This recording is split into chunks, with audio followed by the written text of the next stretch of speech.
Martin, get in the shot. Get in the shot. Get in the shot.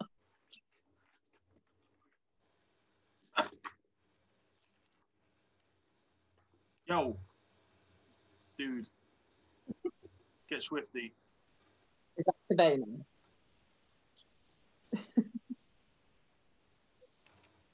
You can hear me. There's a bit of a delay. Hello, everyone. Welcome to another successful Saturday night. Does my head in. There you go. They should be able to hear me now. Can you hear me, chat? Let me know, please. I had a Windows update, and every time you have a Windows update, the audio settings reset to default, and it pisses me off somewhat chronic. So, welcome to Heavyweight Gaming. If you are new to the channel, welcome. If you are not, well, good. So we have been playing lots of tabletop games since lockdown. So what, March? And tonight is our Pathfinder 2nd Edition night. We are into session 7 of our The Call of Stone. What are you two laughing at? Just realised we switched sides from your labels again, so she's now the sorcerer and I'm the bard again. Right, I'm just Give me gonna. your character sheet, Barry. I'm just gonna bin them. We're just gonna have Bill and Ben. I'm digging your +1. +1. Oh yeah, the little dude. My goblins. Yeah. Is that your It's the goblin? goblin because I've not got my maths today. Right. So we're I'm playing Pathfinder 2nd Ed tonight. Session 7, campaign college. Dude! Social media, you can follow us on Facebook and Twitter and Instagram. Find out what we're doing, what we've got planned, etc. You can also go to YouTube, type in Heavyweight Gaming and discover all the past things we've done. Lots and lots of D&D, Carbon 2185 and Pathfinder. And a few other bits on there, but that's basically the bulk of it. So you can follow this lot on their merry jaunt. What else was I going to say? If you go to the Twitch channel, I'll do the sponsors. That's good. If you go to the Twitch channel on the VOD, everything stays on there for 60 days, so you can catch up on the random little one-shot stuff that I may do in the afternoon. Thank you, Sawdust, for the YouTube link. And you can jump on there and see that. You can also watch, if you are a lunatic, 48 hours of our charity stream a couple of weeks ago. That will be on there for the next 2 months because I'm not doing anything with it. And Sod exporting a 21-hour video, and, you know. So have fun with that. Sponsors. We are sponsored by Sawdustandswearwords. If you go to Facebook and type in Sawdustandswearwords, you will see, and got their photo album, you will see lots and lots of beautiful woodcraft that has been churned out by them over the last few months, and it is stunning. Dice cups, pens, pencils, candle holders, bowls, dice towers, tables, anything that they can get their hands on made of wood, they'll turn it into something incredible. So yeah, so check them out. Our other sponsor is Just Games, all the way in Guernsey. The king of Just Games is Sir Gavin, or Stu, whichever you prefer to call him. If you go to justgames.gg, you can check out what they've got for sale, and it is everything gaming: electronic, card, tabletop, dice, board gaming. What other category is there? Card? Did I say card? Yeah. There we go. We'll go with that. There we go. Game gaming. There you go. Gaming. You can go check them out. So thank you very much to our sponsors. If you go to Patreon, you can check out our Arcane script, which is completely full of 5th edition compatible stuff about the world of Colossus that we play our campaigns in, both Dungeons & Dragons and Pathfinder 2nd Ed. This month just gone, actually, because we're playing in Survive, we threw in some Pathfinder deities in the style that they are presented in Pathfinder, and we are looking to add a bit more Pathfinder-y stuff as we learn the mechanics and how to ride them, and into further editions. Oh, one announcement I do have to make. Let me find this before I get shot. 2 seconds. Where is it? I can't find it. No. We are doing Tasha's Heavier Cauldron bits and bobs, which is... I can't find it. It is... We've got a selection of writers, so friends that have put in some stuff. It's more mechanical side of the 5th Ed game. with subclasses and new classes, spells, feats, etc., etc. We've got a few of them put together, and there's what's the word? When you I can't think. Put forward their ideas, and we're putting them all together, and we're going to stick it into a really pitch. There you go. They've all pitched in their stuff, and we're putting it together. Put it up on Drive-Through RPG, I think it is. So yeah, so look out for that. That's it, really. Right, there we go. Oh, we use Sawdustandscape for our background music. Right, so recap. This lot originally left Dolinsk in the mountain pass in the Pride Mountains to head north to the great city of Valcow, the capital city of Savai. This is where all the orcs are. They were waylaid and kind of went the long way around. There you go. Follow this link to Tasha's Heavy Cauldron post. Thank you very much, Sawdust. This is why I made you a mod, mate. You are just unbelievable. Well played. You ended up in a forest of stone beneath the surface. You followed it to a druidic glade out the back to a very, very old ancient hamlet known as Glaradel that is found in the hills of Cayman, a fair realm, or one of the 5 fair realms. You pass through it, you experience some views into the past, and use the breath of the forge to attain presence on the surface yet again. However, this presence was in the Forest of Emrys in the north, where you met the druidic circle of emeralds, and you got to speak with Nuts and Otto about you just had a chill, relaxed, regained your composure as they offered to be able to use druidic magic to take you to Valcow the quick way. You accepted.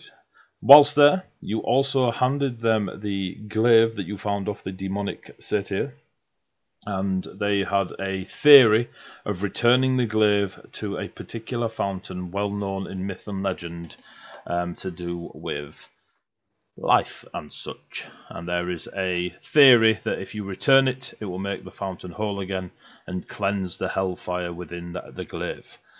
This theory may be quite dangerous, and you have offered your aid in doing said task if they can just hold on a couple of days whilst you go to Valcow, speak to the squire that is requesting a squireship of for Sir Gawain, and once you've sorted all that business out, Sir Gawain will booty call and you will return to the Circle of Emeralds. So, playing Sir Gawain, we have Stu, who is a half-orc champion. Yeah. Cool. Playing Teve the Sorcerer, as I put the names backwards on the thing, is Martin the Goblin. And playing Sinis the Bard, a lizard, we have Kerry. So, I think 200 bits. If you donate 200 bits to the show throughout, the party will get a free reroll. They can only hold 5 at any one time. They can't use them on me, and they must use them this session. Boom. Right. So you had just passed through the tree after a little kiss on the cheek for Mr. Sir Gawain. So nuts were on your face for a brief second. You know, if you want to call a teabag, that's up to you.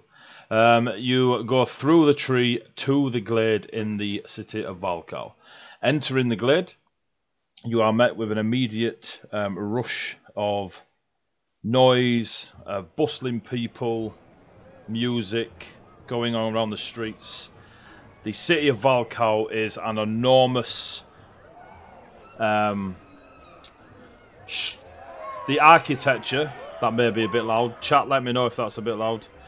The architecture of Valcow is heavy stonework, thatch roofs, really strong, deep. The buildings are not high, but there is quite a lot of gradient to the city itself where it is built, where it builds up and up. It is a massively walled city. The streets are heaving with orcs and half-orcs. There is a smattering of other races here. Goblins are quite plentiful. You see a fair amount of dwarves and lizard folk. There are several Goliaths, a few kobolds here and there. You haven't yet laid eyes upon any humans. The majority population here is orc or half orc, and a good 90% of them are the grey orcs, as the green and red skinned orcs are far to the north and northeast. The city itself is immensely populated. Right. You hear cheering from local taverns. Let's turn that down, because that's really loud for me, never mind anyone else. God damn, somebody just won a tournament. So, you'll know this more, Gavin. Valcow is 3 walls, the outer, the inner, and then the central wall that protects the VIPs, as it were. I will get you over a picture. The word that is used for districts or ward or farthing, borough, those sort of words, is the word rayon. So, as an example, the Tome rayon would be the district where tomes are situated, or you have the Heartsfane rayon or the Chargers rayon. Rayon is a common word known for this area, this district, you know. It's a common word amongst the orcs. You still get the use of district and ward and borough and farm and that sort of generic terminology, but specifically they use the word rayon, which is the name of the architect that helped design Valcow.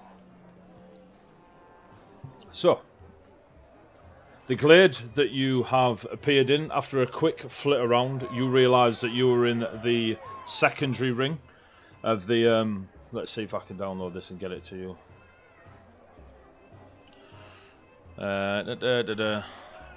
Is within the secondary ring, next to the Ravensmoor rayon or ward. Right, I'm going to put it in the Facebook chat. Sorry to those that can't see it. I will attempt to do this on Incarnate, as I kind of like the challenge of it, but just to get a basic look for yourselves. Bam, ba, ba, bam, ba, bam. Oh yeah, we're all over this. Professional streamers. So good. So good. Hello, Mel. You all right? Oh, wow. So. Oh, damn. That is dense. Oh. It is a metropolis. It is one of the biggest cities on this side of Colossus. For the viewers at home, will attempt to communicate how vast Valcow is by the process of mine and like astonishment. So, Ooh. Why'd you go bog-eyed, Stu? Like what was that about? Wait, is it 9 o'clock yet? Right, I'm just zooming in. I'm just zooming in on the words. Don't you question his artistic method? I'm not questioning it at all. I'm just impressed so much of it. No, I'm talking to Aiden. Oh, me. Oh, my. So, standing up for you. Right now. West side of centre, east side of ward. You have a quick look around, and Ravensmoor ward, Yeah, just if it's just to the left of the central ring. You see it? Yep. Yeah, I've got you. Yep. So around there, Near the that Faith is... Temple district, yeah. Yeah, exactly. So that is, I can't help myself. That is where the glade that is specifically set aside for the druids of the Emerald Circle. The immediate glade in front of you, all the leaves have a emerald sheen. They've gone over the top. Mel's on, pop the music down a touch. There we go.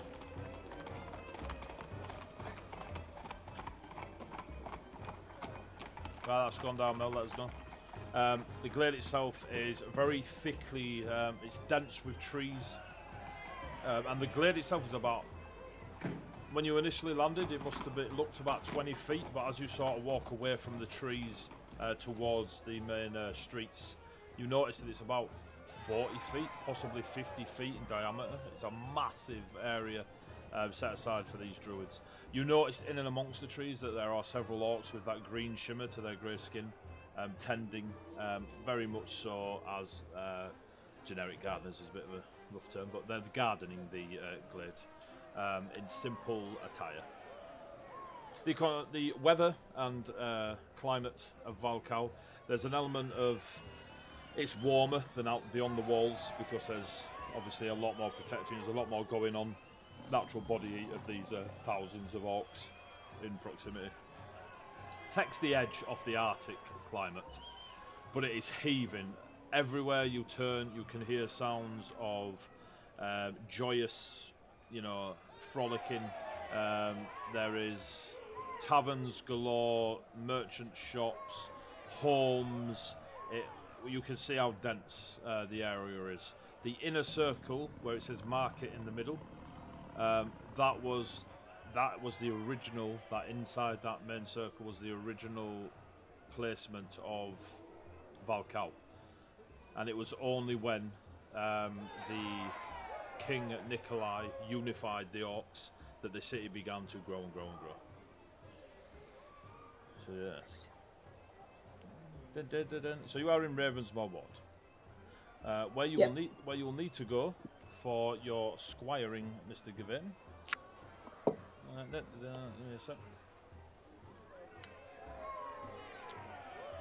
Too many notes, which is more than none. There we go. So if you go to the south of the inner ring where it says Slate Heath Village, there is a Slate Falls farthing right on the edge of the secondary ring. Yep. It is that farthing that is well known to yourself and Dragon's Ward across to the east. It is well known, those two areas, those two rayon districts, that the knights gather the applicants that wish to become squires, and a lot of that sort of administrative work goes on in those two areas. So you need to head there.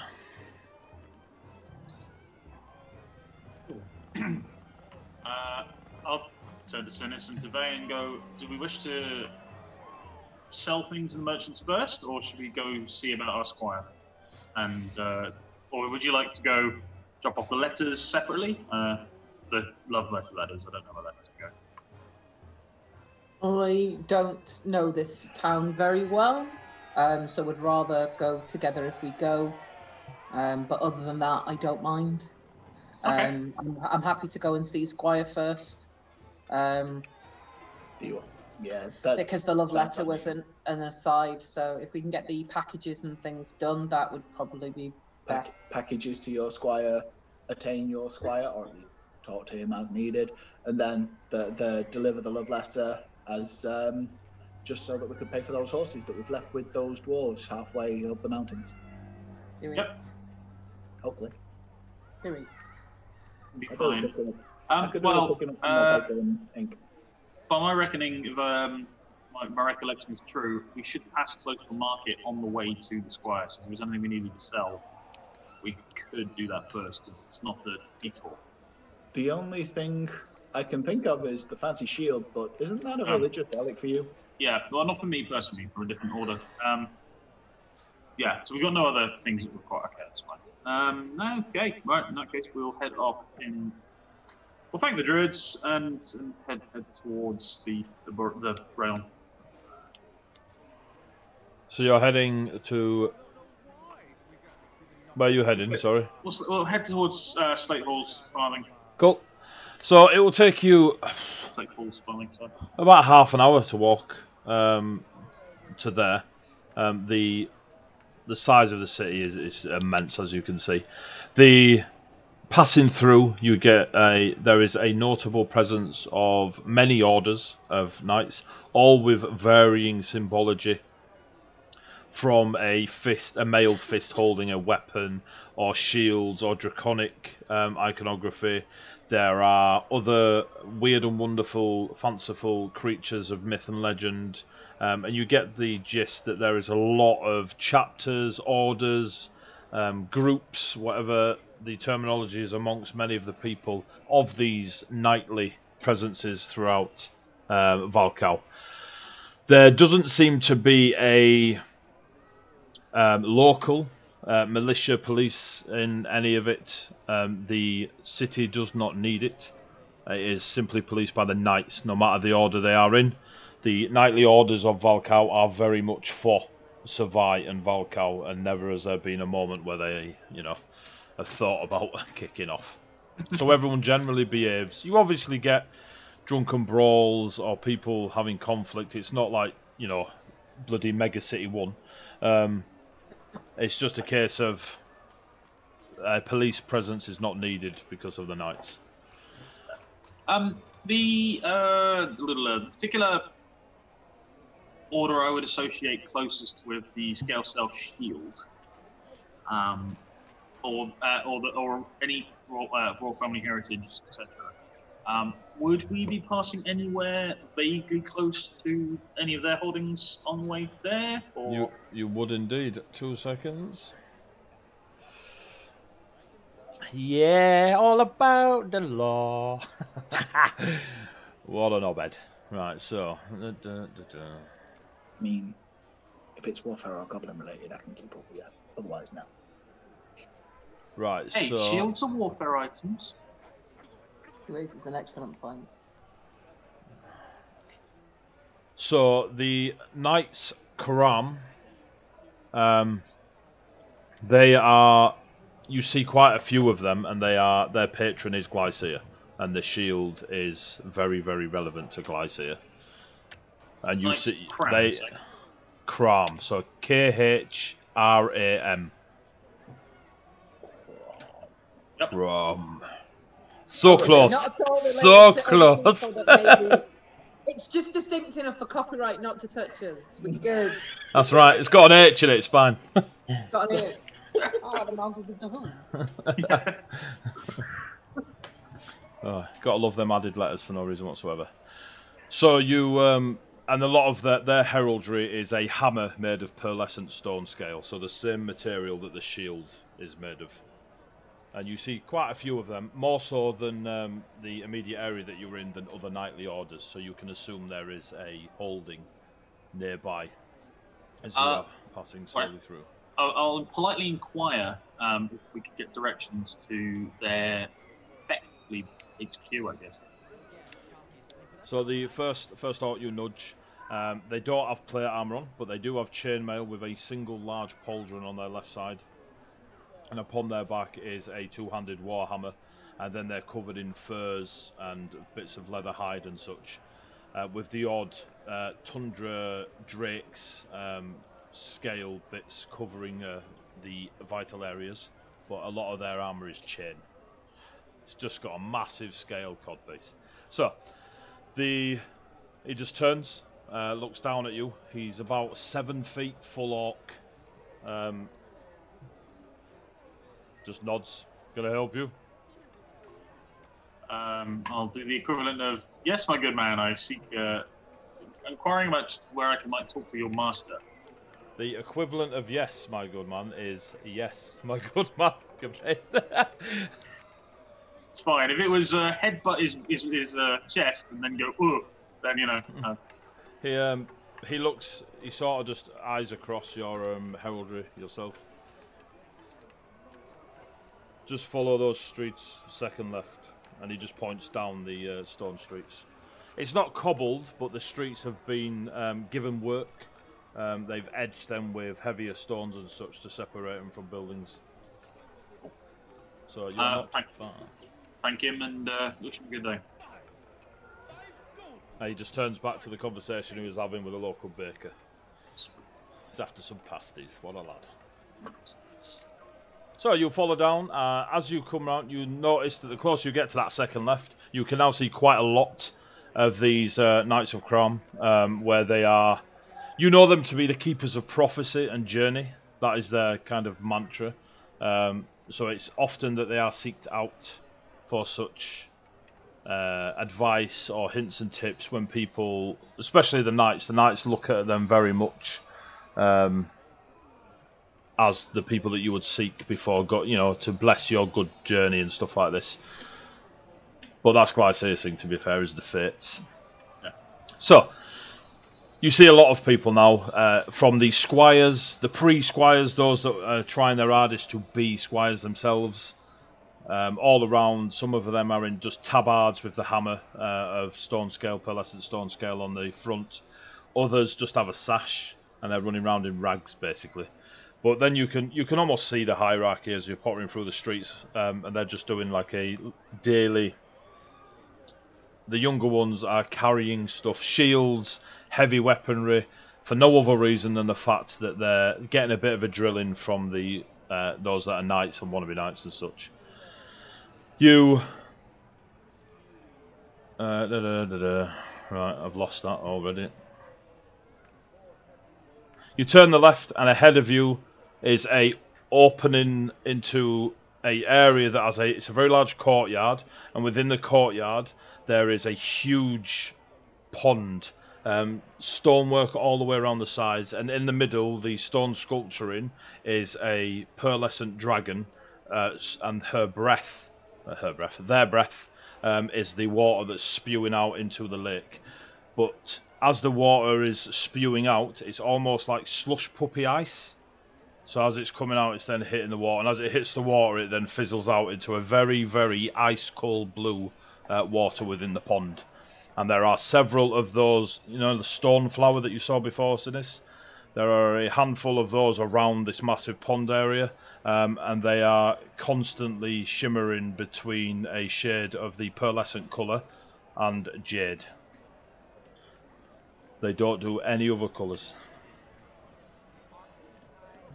All around in this courtyard, you can see that it is a massive, like, you've got this huge pond in front of you that's about 20 feet across, and then the courtyard itself spreads to about 60-70 feet, and you can see there are the younguns being trained in martial prowess.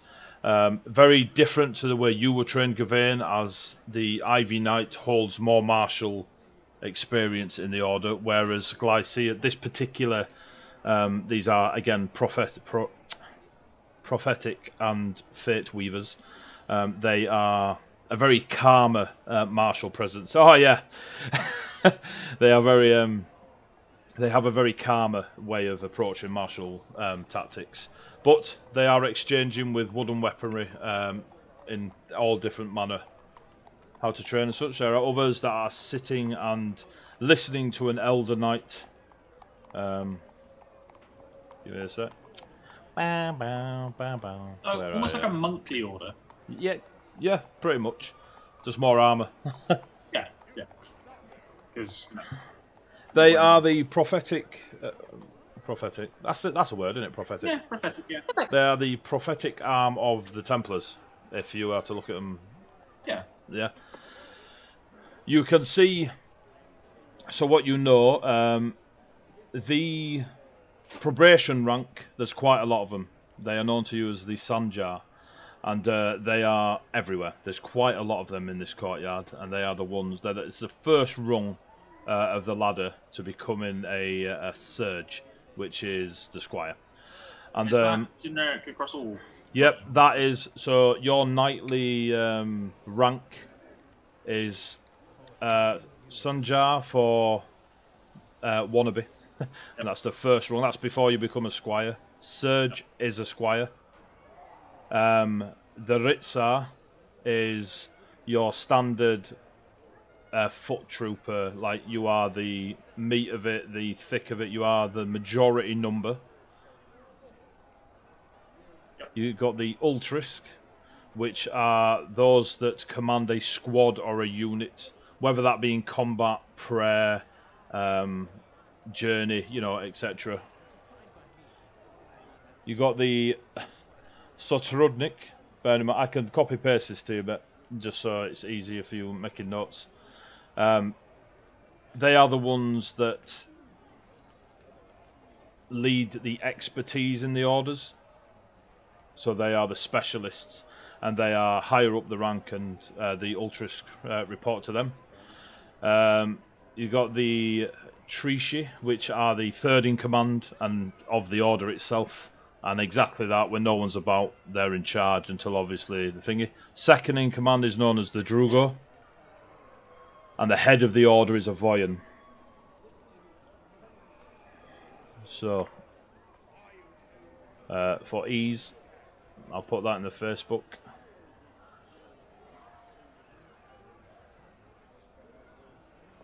It's also in this month's version of Hey, just tell me the page number on that. No, I'm joking. That's my move. Yeah. I would, but we haven't put page numbers in this issue. How cool is that? But yeah, it's in there. Right, so where did so Pathfinder, bam bam, boom. There you go. Okay. Patreon. Damn. That's the known to most. That's just a ranking system for the nightly orders, all of them. Sweet. So yeah, so you see quite a lot. I've lost it. What a prick. So you see quite a lot of the Sanjar, so the first rung of the order, not even squires yet, rocking around this place, and then a few of the Aritza that are clearly taking the martial classes and sitting with their talks and such. There's quite a lot of beasts of burden in the cities. There's quite a few in here. They're very, very large horses. But well, I say large, they're probably not large to you, but you've heard tales of page 12 in the arcade script apparently. The beasts of burden around here are enormous, being the Arctic climate that is. Ahead of you, so across the courtyard, you then have a 2-story, squared, almost dwarven looking, by dwarven, a lot of dwarves in classes are druidic, but that stereotype, squared off, short, thick walled, not very fancy, twirls and stuff like this. Valcow has no time for that. It is very functional. There are the banners of the pearlescent hammer flying high above it, and it's basically a walk-in. There's no guards on the door or anything like this. You do get a few nods of recognition and respect as another knight or presence of another order is within their grounds, but you can just walk across. A few people look across to Tavir, Sinis and Zek, look to you, notice they're with you in that clustering and just don't really care. I walk up to what I presume is basically going to be their head offices. Mostly, I'm looking for a treaty, or possibly even a Drugo to ask permission, or someone else who can get me permission to see the way in. Cool. So give me a perception. Also, Sinis, look for a guy who. I look around and point out several people who I think may class as guys. But sorry, I'm not sure I dropped my pineapple. So I will just point to everybody. I meant to finish my sentence. Sorry, but I dropped my pineapple. Look for a guy who looks like he's in charge. Okay, I will do that instead. In honor of Zach. What, you mean me? So give me a perception check, Sinis. I get a 24, by the way, Eddie. You got a 24? 25. 24 and 25. Oh, cool. Yeah, so Sinis looks around and kind of just by watching the people works out that a few of them have got rank over the others. Whereas Yugavane, you spot the Drugo straight away. She is not in any armour. Her robes around her are wrapped pretty close. She is lean, not as tall as the rest of the orcs. She's about 6'2". Full orc, really. Her hair is braided completely of the northern ways, all oil black, all braided around her down to the base of her back. And she's walking around. You can see she's got these hide braces on that have the pearlescent hammer, but the pearlescent hammer is cut into the leather and then it's been coloured on top, like stained pearlescent. Other than that, there's no weaponry upon her, no any other armour or anything like this. And she is clearly walking around, and there is an instant, almost, to attention salute type thing There is the common salute among most of the knightly orders is to put your hand on your heart, your mouth, and then salute the officer or those of rank to symbolise that your heart is pure for thingy and your words are true and you speak no lies. You get quite a lot of that as she's walking through, and you spot straight away that she's the Drugo of the Knights of Crom. Knowing what I know about knightly orders, would it be, with my own station and rank, would it be frowned upon for me to address it directly? In other words, should I get someone to introduce me to her, or is it okay to just go up and go? Give me a society. Yep. What have you got? You said you had law in, was it heraldry and something else? Law, heraldry, and society up the wazoo. Yeah, society, go on. Society up the wazoo! Although, of course, D20 can prove otherwise. You'll have to tell me what you get. 17. 17? But I have got courtly graces and connections, so we see if there's anything that would give me a bonus in this one. I can leverage trade favours and meet important people. I can attempt society check or arrange a meeting. Oh yeah, yeah, cool. Right, yeah, 17. What does the courtly graces do? It allows me to do it. Oh, okay, okay. If you like, it's basically I know enough of people and who to talk to attempt to get myself in great shape.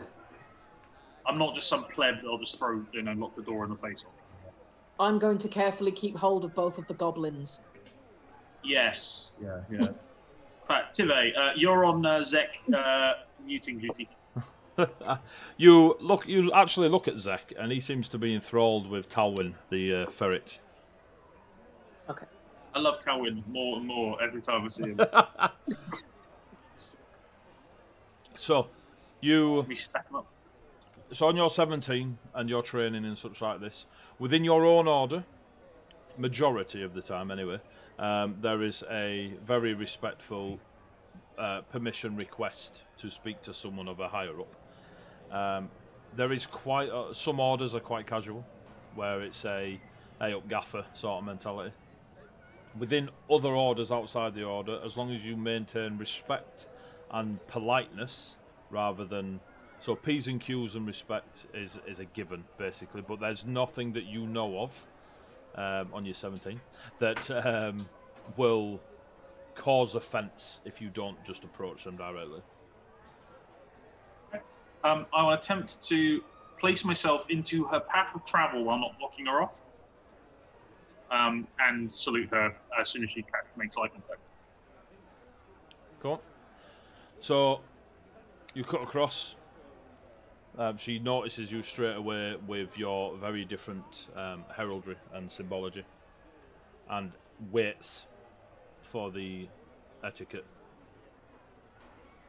So yeah, I'll salute, I'll bow, I'll take a knee, and I'm just going to produce the shield. Unless I don't actually have it, do I? Or no, I have it. Oh, you have it. Cool. Yeah, Sinis not carrying it. Yeah, I was used as the pack horse. I would just motion to Sinis to present the shield.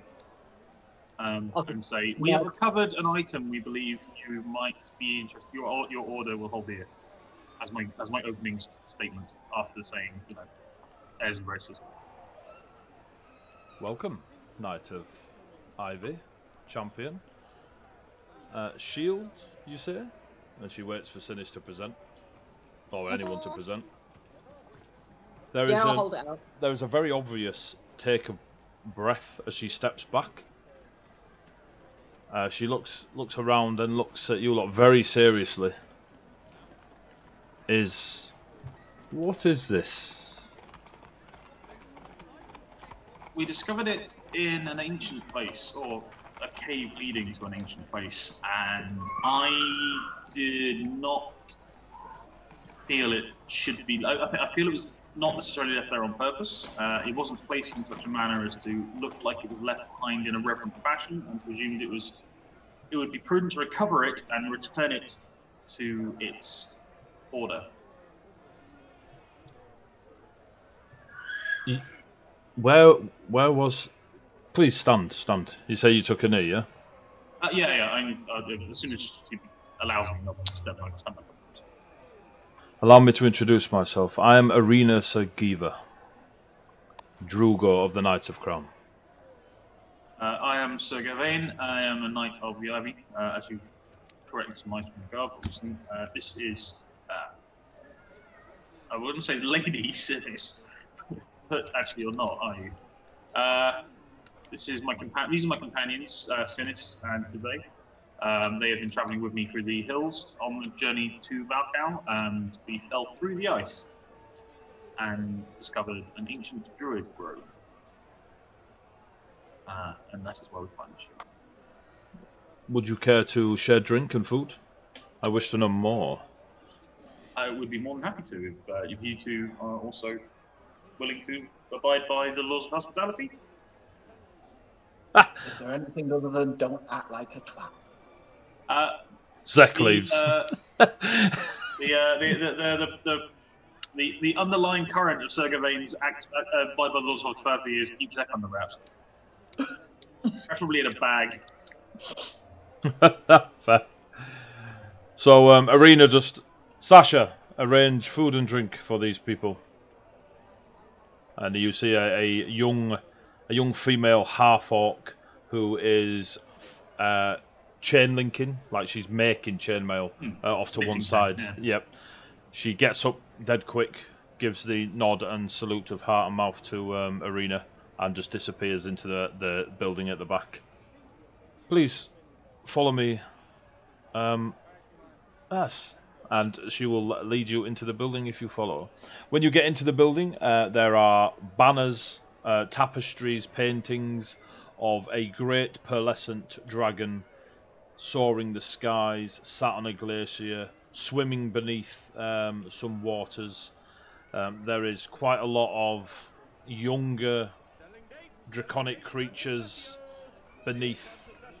Oh my god, I'm sorry, but the ambient, the Sirenscape, some guy just came on it as a sound effect going, selling dates and pistachios. Those damn Moravians. Fucking everywhere. But they've got a snack stand in here. So Aladdin just walked into the fucking Valcow. Oh, Jesus. Adeline, you are missed. So yeah, the majority of the artwork there are young of smaller draconic creatures around Glycia, and there is a lot of ethereal winding paths in a lot of the imagery that radiate from Glycia in an assumed representation of fate and many prophetic paths walked. But yeah, so Arena leads you to a very large eating area, I suppose. There are several benches and tables all around the place. The lighting in here is of a arcane effort. There's no candles. There are small orbs that seem to be sat in where you would normally see torches, and there is a very low light feeling to the rooms rather than bright. It's quite busy. There are quite a lot of people around, either eating their afternoon foods.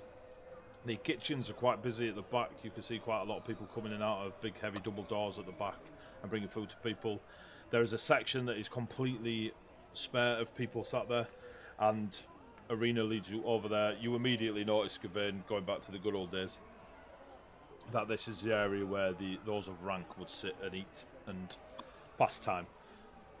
Arena presents the table for you all to sit. Just so you know, Biggin, as you were saying that there were lots of marks of fate, I had a look around for some fate, so drew a card.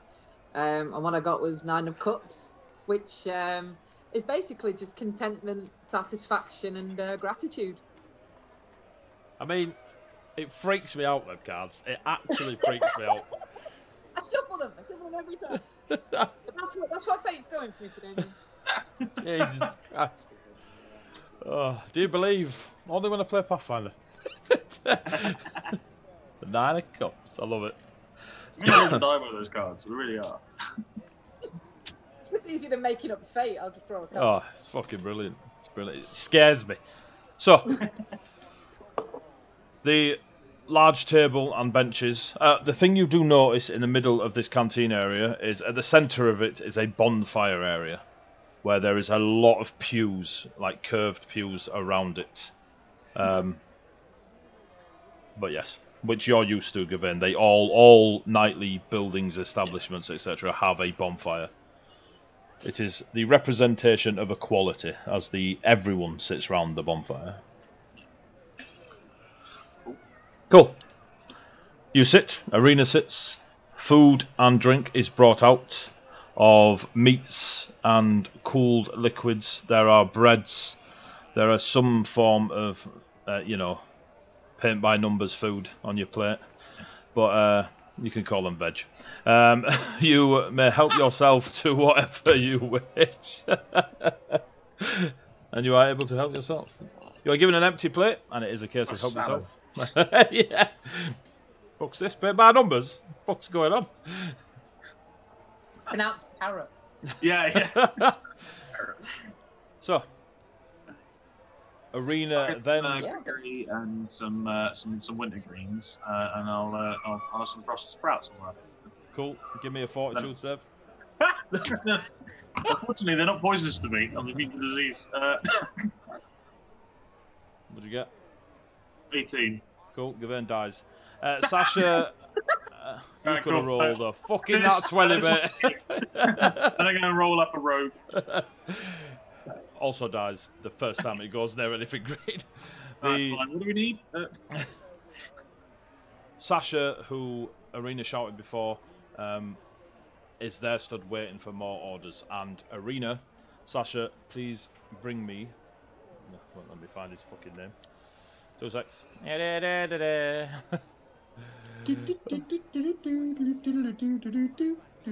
my god.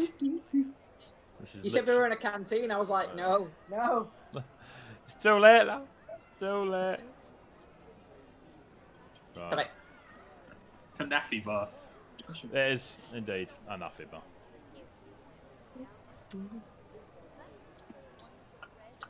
So Arena turns to Sasha. Please bring me Luca. Yes, Drugo. And Sasha gives a nod and fucks off. Luca is a law keeper, a law gatherer of the Order, the Knights of Crown. With your permission, I would like him to look at the shield for authenticity matters, because it is. Oh, of course. As you would understand, we have many replicas. Yes.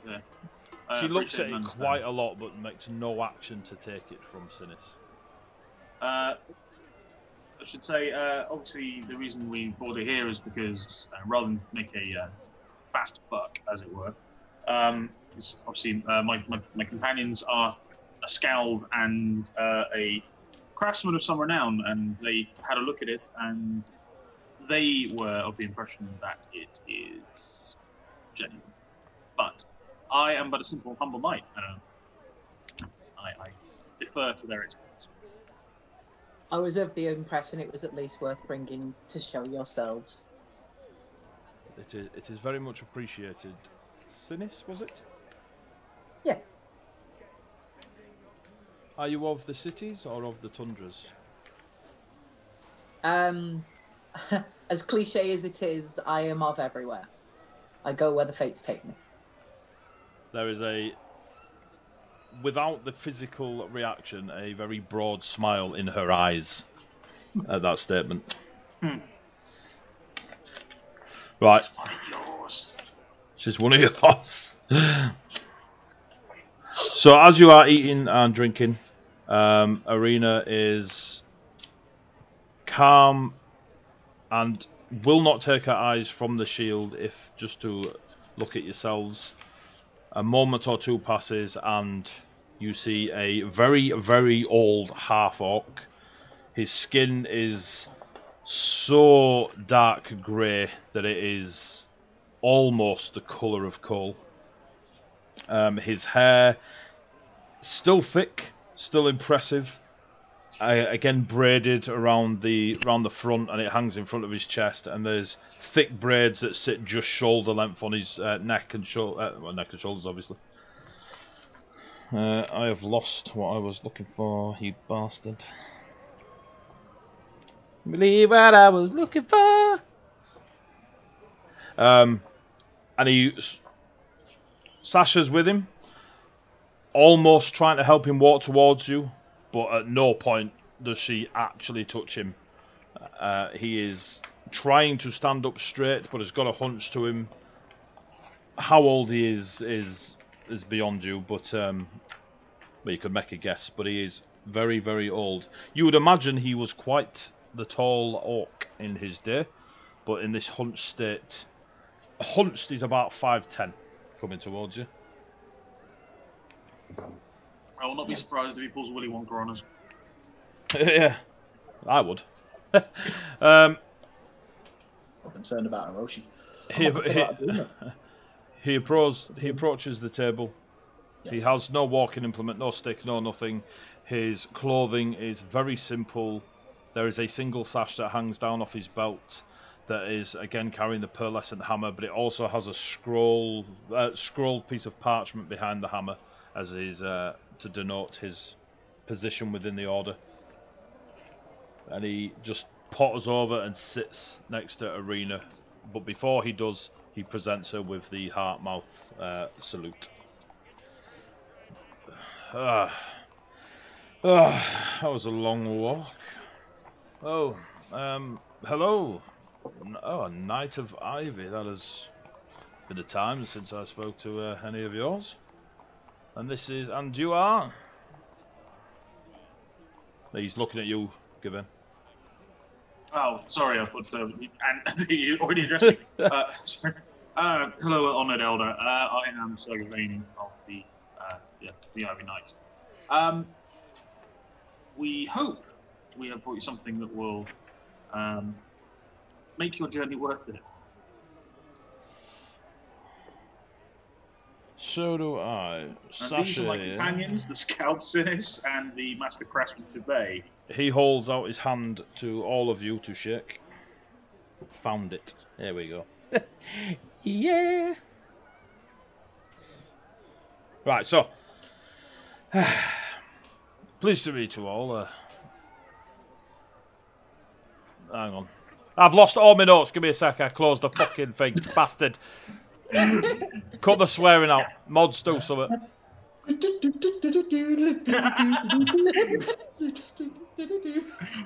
we go. Right.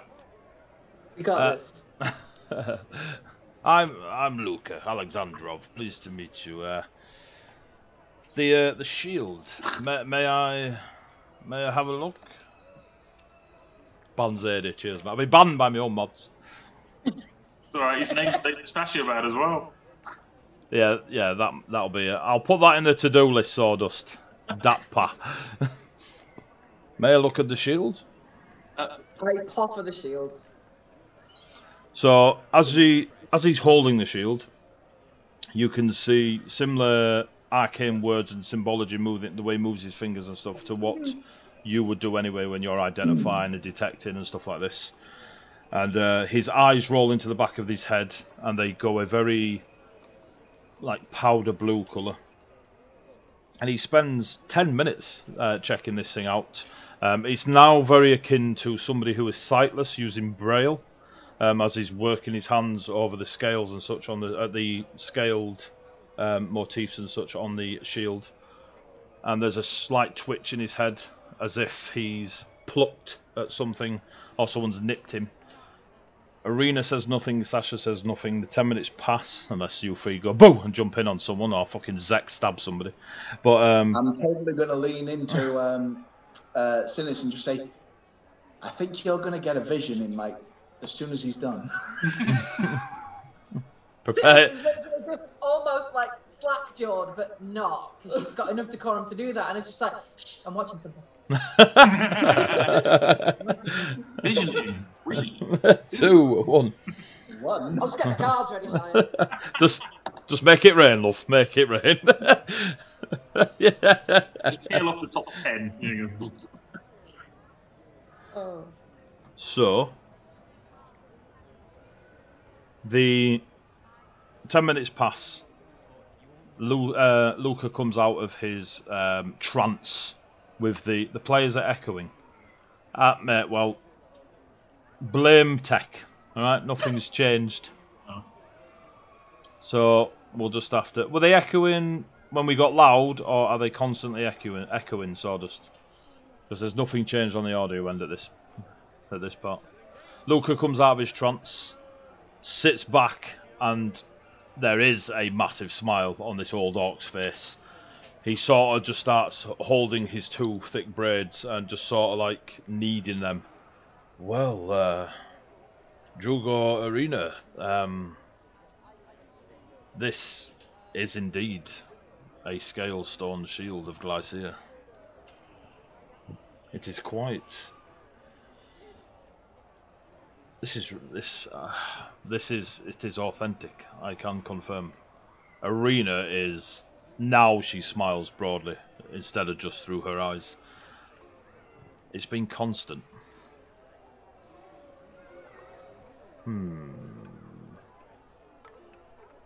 Because our audio's back on phone instead of the laptop. Yeah, maybe. Possibly. Right, well, we'll have a look at it in a bit. We'll have a look at it at the break. Am I echoing as well, Dave? It's only minor. Yeah, don't worry about it. We'll crack on. So, Arena, broad smile on her face. I cannot thank you enough. Sir Gawain, Sinis, Teve, Zek, was it? This is... Well, I'm glad you brought it here and didn't pawn it off or give it to anyone else. Would you care reward for such a thing, or is there some other? Out of the goodness of your heart, seems a little far-fetched, but I would not take it from those. To be precise, it's out of the goodness of his heart. She just nods.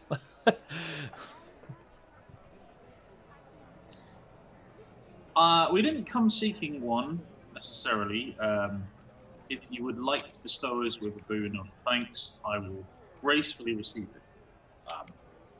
It is not our place to ransom such an item back to its rightful owners. Noble words. But it is not a ransom that I see before me, merely a compensation and gratitude from the Knights of Karam. I am within my power to give such a... I am sure you didn't just find it in a chest and bring it here. I can only assume that this ancient place assailed you with creatures of after your blood. There may have been a Hydra, barely noticed. Yes, I heard the tale. 6.3 seconds, was it not? A record in some countries. We were going for a speed run. Yeah, we were fucking stacked. No, we weren't. That's the Speed run problem. this Hydra. Right. It is up to you if you would wish to reward us all as one. I know I'm just going to look at the bag that's currently going and probably contain Zek. It's like, I'm very sure he would like a cash reward. My next question would have been coin or favour. See, I would prefer whatever you would give, because I find a surprise always more useful. Same. Likewise. However, if we don't give the sack some cash, he will be very sad. So if you are happy to do a split, that would be lovely. Give me a diplomacy check. You did all on you, so this. If we don't get him some money, it's going to be really sad. No, I know. Well, the thing is, we can big it up to him. What does age do? I don't know. You've just Is said it age. like +2? Is it? It's like In which case... it's a circumstantial bonus, isn't it? All right, yeah, 21. Yeah. If both is what you require, we can give some coin and smaller favour. Coin, and she looks towards Luca, and he sits again back and again starts stroking his braids. Well, coin is, and he beckons Arena and whispers in her ear. Can all three of you give me a perception check? 19. 25. Ooh. Hope to be is.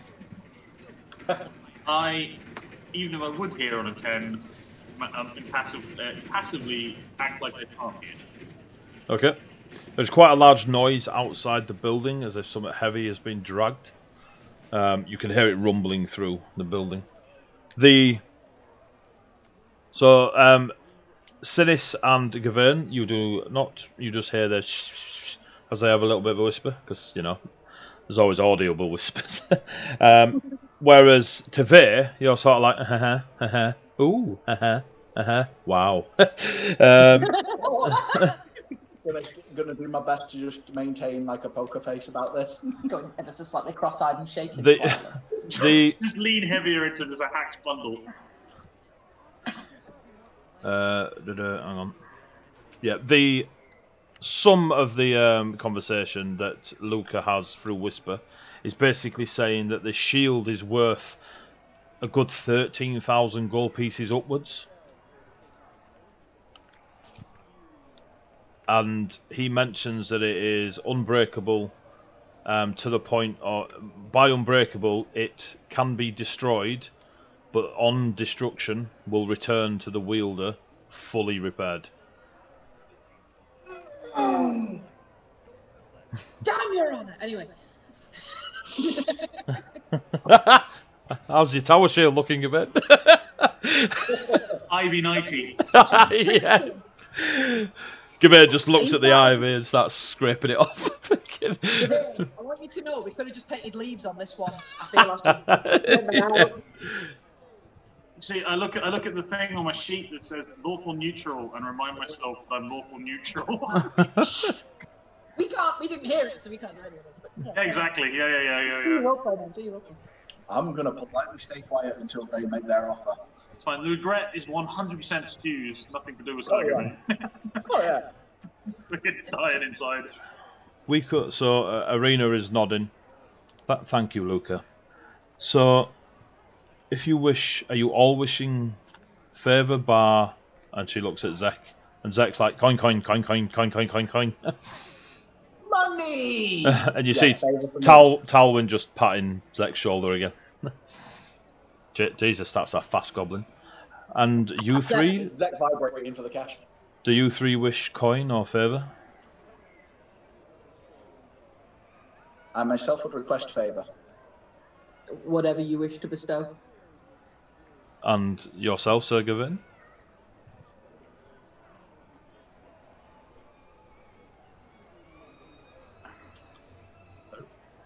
Okay. I too will take whatever you wish to bestow. If it is easier for you to bestow coin, rather than have a favour of a magnitude you may ascribe more weight to than me, then by all means, material wealth is something we can use. We have some dwarves we may need to pay off funeral requirements for. Compensate. Yes, so it is useful. I would prefer favour in the future, but if coin would be better for you, I'll take coin. I am pragmatic. I will go with whatever it is you decide. Arena rests back in her chair. Looks at Zek. Would you take 3,000 gold pieces? Zek says yes, because he's not here to say no. And that's how we roll, kids. Just ignore this roll, lady. I can't say. All right. Not 20, didn't hear nothing. So, fine. Sasha, please arrange the coin for Zek. Yes, Drugo Arena. And favour for yourself, Tave. You asked for favour. Odd request. I would like to spend some time with. Did Aluka give a title? Luca did not give a title. No. Then I will just say with Sir Aluka, as he appears to know much of ancient knowledge, and given you went to him to analyze the true value of the shield, I would like to learn anything he could teach me crafting such items and all the ways that item was crafted. I hope to eventually one day be able to craft such items of such power myself. I'm aware that is a long way away, but any information is a route to that. I can see that as a ambition, Luca. Yes, I have no issue passing on knowledge. I'm not a smith, but I know the ways of craft and the words and scrolls and such. I can pass on information to you. Crafting a thing such as this, I 100% know you will need the material, which is we thought non-existent until now. So, but who am I? I'm clearly wrong, as you presented a shield before us. Yes, I'm happy to spend time and share. Also arrange and see if we can get Foyador to come and speak to you. He's a good smith. Bit of an ego, but he's a very good smith. And yourself, Tave? Sorry, and yourself, Tave? Not Tave, Sinis. I'm going to make this hard work for you, Adrian. I'm sorry about that. I'm just going to smile and like whatever the fates will me to have. Pull a card. Nice. Death! Oh. One sec. What the hell is that? It's two of pentacles. I'm just going to see what it is. I lost the sheet, so I have to look them up all the time, which is a pain. Two of pentacles field.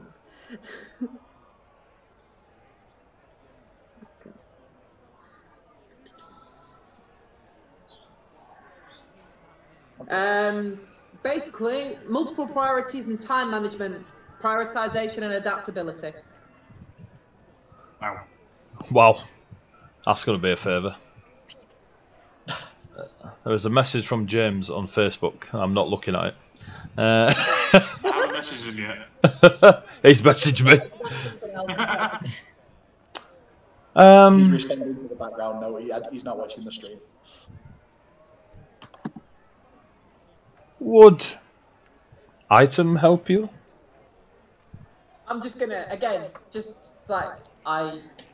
whatever you are willing to give. As I said, a surprise is always better. This is literally one of the. What do you look like, Sinis? What do you look like right now? I'm a large lizard. I'm 6'3". No, I meant everything. Clothing. What are the items? Can I see? Musical instruments, that sort of stuff. No, I don't have an instrument. Yeah, because you are a storyteller. So do you have? Yeah. What do you have upon your person that is visible? Longsword, silvered dagger. I've got my armor, which is leather, I believe. Oh no, it might be studded. Pouches. I've got my woad, which is all over me. I'm currently covered in lots of little swords. I think I'm grey at the moment, and that's about it. She travels pretty light. Are you a wielder of magic of any sort? Yes, I can wield. I want to say the arcane. I might be a cult. You're a cult. I'm a cult. Thank you. I would be the occult. She takes you see now as from beneath her robe, she pulls like a silver chain over her head. It takes a bit of time to miss all the braiding, but she takes it off. She could have just unbuckled it, but you know, for sure. She takes it off, and there's just a small hammer. It's a squared off hammer rather than a rounded hammer, with a long handle, and that's the pendant on this silver chain. The hammer is made of pearl and is about 2 inches long and about a centimetre and a half wide at the hammerhead. It is a decent sized pendant. I would give you this as favour. I'll just nod and say I gladly accept. You may use it to heighten your magics 2 times a day.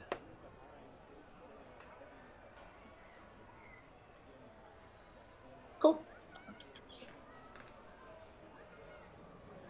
Luca just leans towards Tevere, be like, Theodore's work.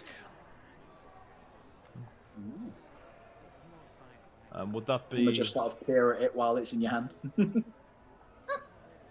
gonna put it on. Tuck the hammer down between my scaly boobs. It is cool. It is cool to the flesh. Not quite as cold as ice, but it is definitely out the fridge.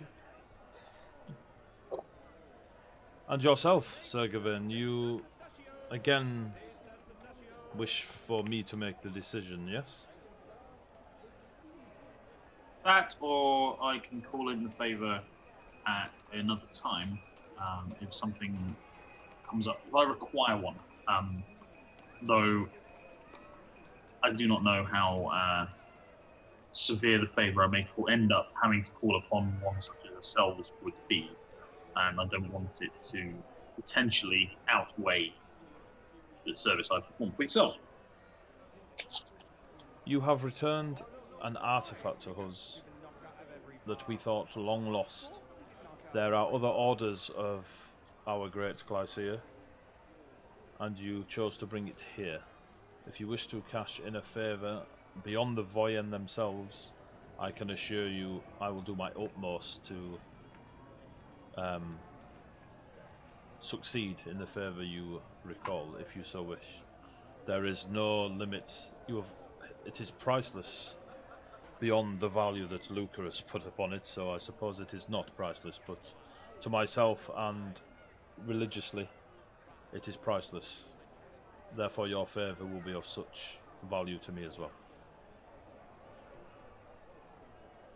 Thank you. Oh, Sasha? Yes, put a pin in Sir Gawain's favour. Yes, Drugo, Arena. So, coin is arranged, and a couple of large sacks are brought out, filled with 3,000 gold coins, and they are given to Zek. Now, you are to spend time with Luca. I have things to do, so I will leave. You are more than welcome to mingle, as it were, with those of the Knights of Crown. They may share our views with you. I would share them with many, but I will not force my opinion on one such as yourself who's already chosen a path to walk. But I bid you a good day. And Arena stands, gives a nod, and leaves. Luca relaxes, Sasha relaxes. You notice now around like the other tables where lots of the other orcs and half orcs were, they relax a little bit. That Drogo's gone. You have the canteen area to yourselves. Luca is chilling out, staring at the shield. Sasha, yes, Luca. Can you escort the shield to Theodore? Tell him it's authentic and that you've spoken to me. Don't let him... let him do what he wants. Yes, Luca. And she picks the shield up. She is... You can see her visibly shaking at picking the shield up. Her adrenaline is spiked that she has the honour to carry this shield to where it needs to go. And she leaves the canteen area with it. Luca looks across, is just left with you. So, how long you staying?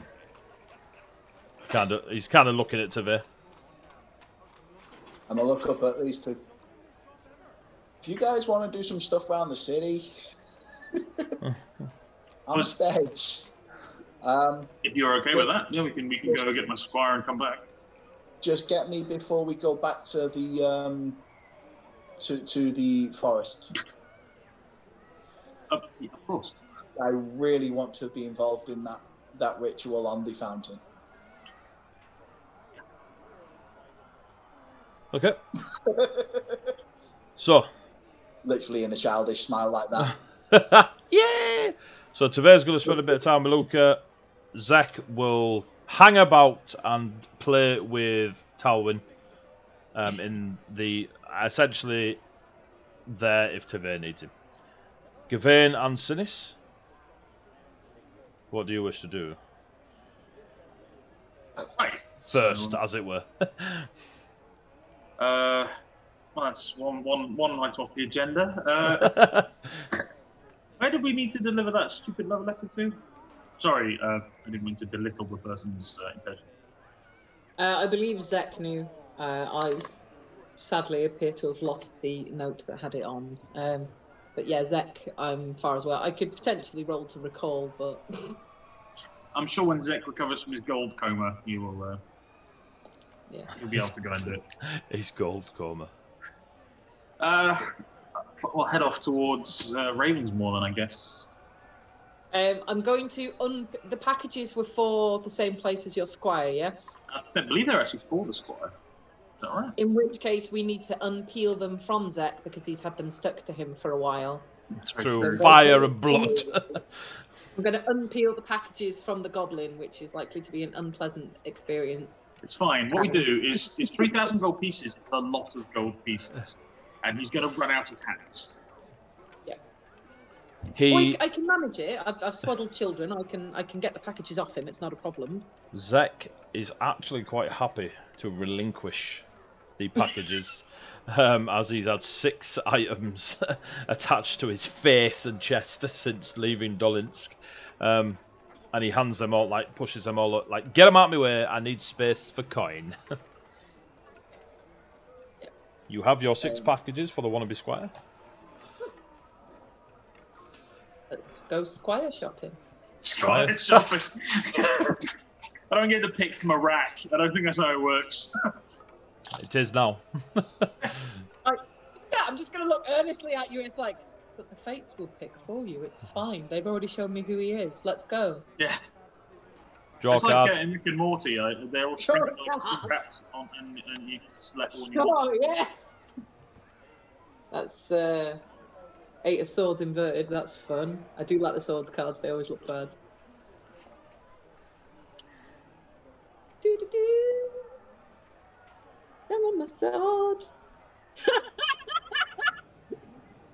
So it's 8 of swords, but it's inverted. So it's self-limiting beliefs and realizing negative thoughts, but also open to new perspectives. So it's kind of realizing your own limitations. Sweet. It's gonna be Jason Todd. No, bad. Okay. Well, let's head over to Ravensmoor. And do we actually have an address on these packages? No, you're going to down at the you're not off to Ravenswold. That's where you came from. Oh, sorry. Apologies. Yeah. You're heading south to Slate Falls Farthing is where you're going. You know it's almost like a job centre. It's like it's essentially that. It is, you know, the what do you call them? Well, you do a day of it and you go around and you see what do they call them? Fraternities. Stuff like days. that. Yeah, open days. Open day. I could not think of Becky. Get the hobnobs out. So you know in Slatefall Farthing where the open day areas are and where people will go and present themselves to the different orders to possibly get a position to then go up the ranks. Hobnobs. So you'll know how to get there on your way there. As you are heading to Slatefall's Farthing or Slatefall's Ryan, you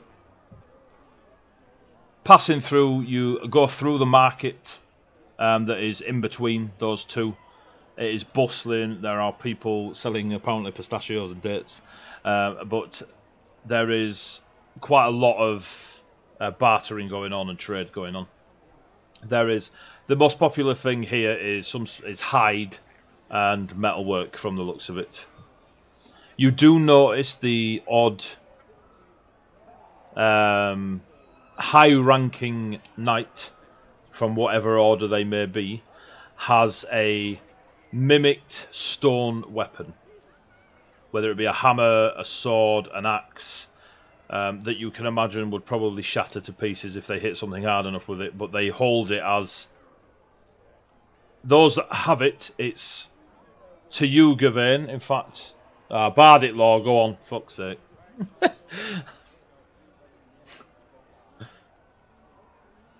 21. 21. And Gawain, give me your heraldry roll.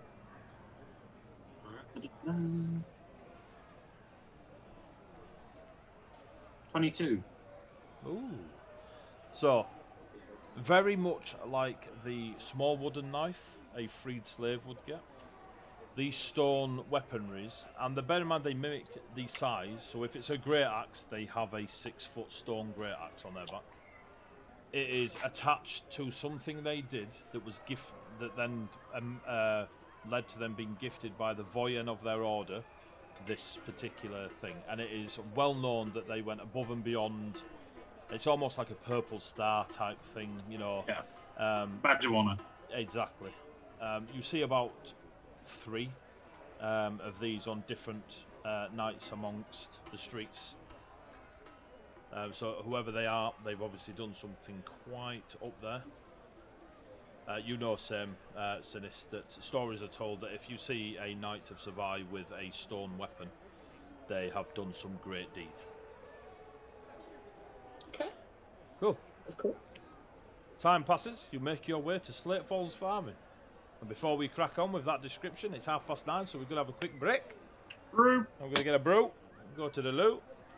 Employee of the month. Right, so thank you very much for listening so far. That is part 1 of tonight's session. We're going to have a quick break and jump into part 2. We'll be about 10-15 minutes, give or take. And we shall crack on and see what Teve learns from his time with the Lawmaster and what these two do with 6 mushed up items. They were my best cabbages and a squire. So cool. Having a break time. 3, 2, 1.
Space. And I'm just Hello, people. You should be able to hear us now, hopefully. If not, well, a whoopsie daisy. Welcome back to the Heavyweight Gaming Channel. We are playing Pathfinder 2nd Edition, our campaign, The Call of Storm. This is session 7, and we are going to crack on with part 2 of this evening. So, just before the break, sorry it went on a bit longer than normal. I was eating biscuits. Good old biscuits. The gang had appeared in the city of Valcow with the help of the druids of Emerald from the Forest of Emrys. There you go, there's all the law names for you. And they appeared in Ravensmoor within the city, a warding area where the Circle of Emeralds has a glade. They came out of the glade, they went and spoke to the Knights of Crom, which are a order, and their patron is Glycia. They returned the shield of Scalestone that they found in the depths below the ice and snow, and it turns out it was an authentic shield, and it is indeed a religious artifact of Glycia. Of what order it originally belonged to, there was no speaking of, but the Knights of Crom have claimed it, at least for now, and they have rewarded the party. Zek received a gold, Gawain received a favour in owing, Teve received knowledge, or will do over the next few days within Valcow, and Sinis received an item to help her with her magics. Whilst Teve is hanging out with Luca and learning all the good stuff, Sinis and Sir Gawain have headed to Slate Falls Farthing on the second wall of the city, to the area where lots and lots of potential knights. Hey, we've got a Zek in the chat. How do, Evil Wabbit? A lot of the potential knights of the orders rock up into Dragon's Ward and Slate Falls Farthing to put themselves forward to hopefully one day become a representative of the Pyat, the Dragons of Savai. When you get there, there are several large longhouses that are filled with people in, not rags, but they're in very simple clothing, just enough to keep the chill of the Arctic climate away. Queuing, they are quite young. There are quite a lot of half-orcs, a shed ton of orcs, and there are a couple, maybe a few more than a couple throughout. There's a few hundred, to be fair, rocking around, queuing up to go into these large long buildings and speak to different knightly orders and put their argument forward of why they should be chosen to start on their journey. But you get there are a few non-orc races amongst the queues, mainly dwarfs, but you see a single lizard that is on the one of the furthest queues from where you and where Gawain and Sinis stand now, and the lizard is queuing for the blood dragon. There are several orders that represent the blood dragon, and they're just over in that area. Without going to inspect further, then obviously you just know that's the area where a lot of the blood dragon committed folk are going to be queuing. So, also within Slate Falls Farthing, apparently my internet connection is unstable. How is the stream looking to people? Looking fine. It looks fine, but we've not got the sound on. Okay, can people in chat? It looks alright on my end. I just got a message that said internet connection unstable from the stream. So if the stream's fine, mate, cool, I'll crack on. So there is also an area which is a social area where several taverns, eating establishments, recreational places are set up in the Farthing, where those that either get rejected just go chill out before they venture back home to let their parents know they've let them down and what they're going to do with their lives. Those that go and celebrate, and those that are told to try again when they're a little bit older, bigger, faster, leaner, etc., etc. Multitude of excuses or reasons not to be picked. But yes, you are aware that there is one particular establishment, Mr. Thurgaven, where you are to deliver these parcels. And it is called Scrolly Scrolly. Dun, dun, dun, dun, dun, dun, dun, dun, dun, dun, dun. Ooh, yeah.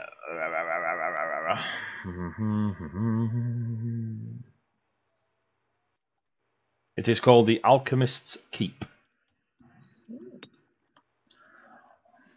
And the Alchemist's Keep is this is the best sentence I've ever said in my life, the equivalent of a nightly orc cocktail bar. Uh-huh. Hence the Alchemist in the name. Well, I read the address. We're like 30 minutes out from where today going. Oh well. Yeah. So you head over to the Alchemist's Keep. There is a very large cauldron on the wooden sign hanging out the doorway, with a multitude of bubbling colours coming out the top of it. And the backing of the cauldron is a keep, a wooden fort symbol behind it. Going into the bar area, it is a circular bar, and the bar is in the middle of the room, and you all sit round the edge of it. Lots of tables and chairs. It is filled with young, aspiring orcs and half-orcs wanting to be nice. In the middle of the bar area, there is quite a lot of alchemical kit. You can see that immediately as you walk in. Most of the interior is wooden. The concoctions that they're making on the bar are then being sold to punters for them to drink. Some are reacting quite excitable, others not so much. It is like a free-for-all with jelly beans when they start drinking this stuff.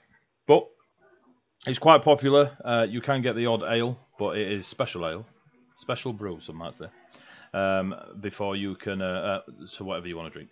Right, so you are in there. You have Sir Gawain and Sinis within the Alchemist's Keep. It's full of half-orcs and orcs. Of which one you are supposed to be looking for, you have no idea.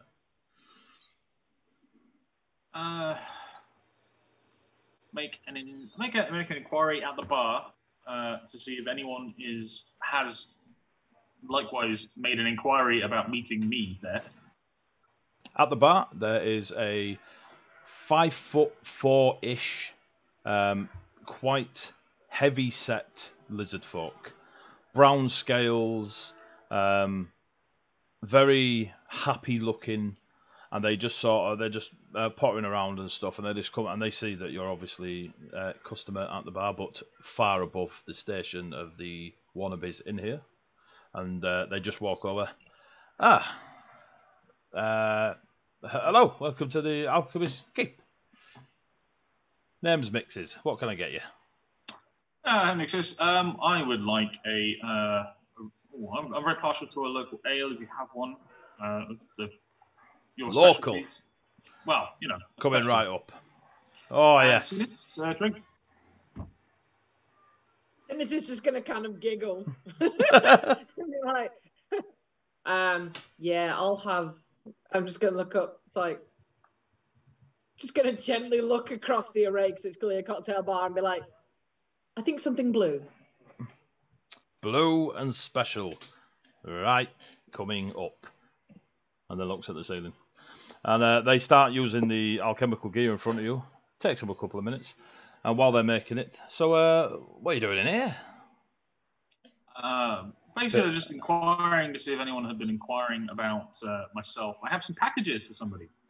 And yourself being? Sir Gawain. Sir Gawain. 2 seconds. They carry on and they're mixing they're just putting like powders in liquid and mixing it. It looks very easy. Down fire. And they pick it up and they shake this vial. It's quite a large vial, about pint size. And they just pop off the cork off the top and they put a special ale in front of you, Gawain. And now I'll crack on with something blue. Something blue. And then they just start pulling these small. They look like little. Remember torpedoes with the licorice in the middle? Yeah. There's about 3 or 4 of them. Reds, blues, pinks, yellows. And they're looking at them like, yeah, this will do, this will do. And they start putting them in and they're mushing them up. Sir Gawain. Sir Gawain. Actually, yes. Give me a moment. Carry on. And I've got a drink, so I'm just going to stop drinking. Cool. You can flare away. I'll appreciate it. There we go.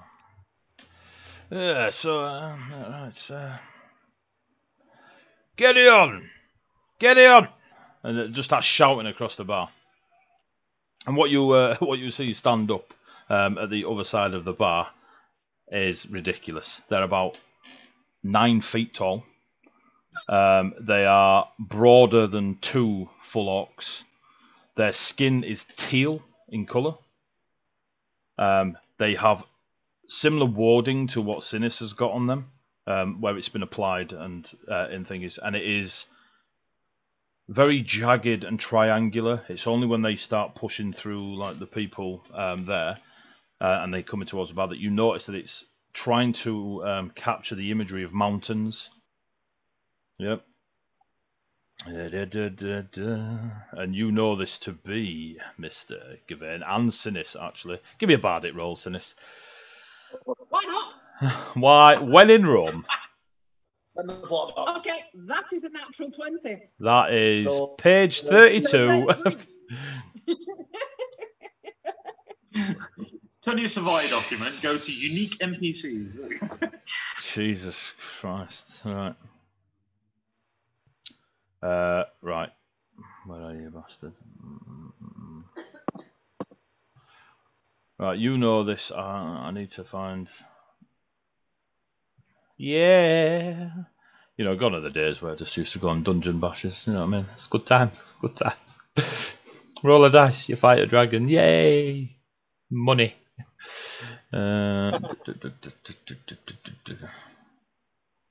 So, you know... Come explore it with us. So, Gawain, you know this to be a Bolshoi Goliath, which is a child of the mountains, quite literally. The Bolshoi, it is spoken of that they are born of the mountain, and the mountain shepherds, known as the Pastir, actually, is it revere? What's the word? When they bring them up. They bring them to adulthood, teaching them the ways of the mountains and life, and then send them into Savai. Yeah. So they are an incredibly oversized version of a Goliath, basically, and they're known as the Bolshoi. So they're originally from the Pride Mountains, far in the south. That's what you know. Nat 20 Sinis. Every single story, song, poem, scripture, there is no discrepancy between their origins. They are truly born of the mountain, to the point where there is a few stories that speak of large boulders essentially being eggs that these mountain shepherds, known as the Pastir. The mountain shepherds are giants, is the closest comparison, and they shepherd the mountains to stop them moving. So it is told in, again, a lot of stories regarding the Pride Mountains that they wish to move, they get bored, they get restless, and they want to move around. And these giants, these Pastir, these mountain shepherds, keep the mountains in place and raise the children of these mountains, which are these Bolshoi Goliaths. The one in front of you is quite short, to say that they are 9 feet.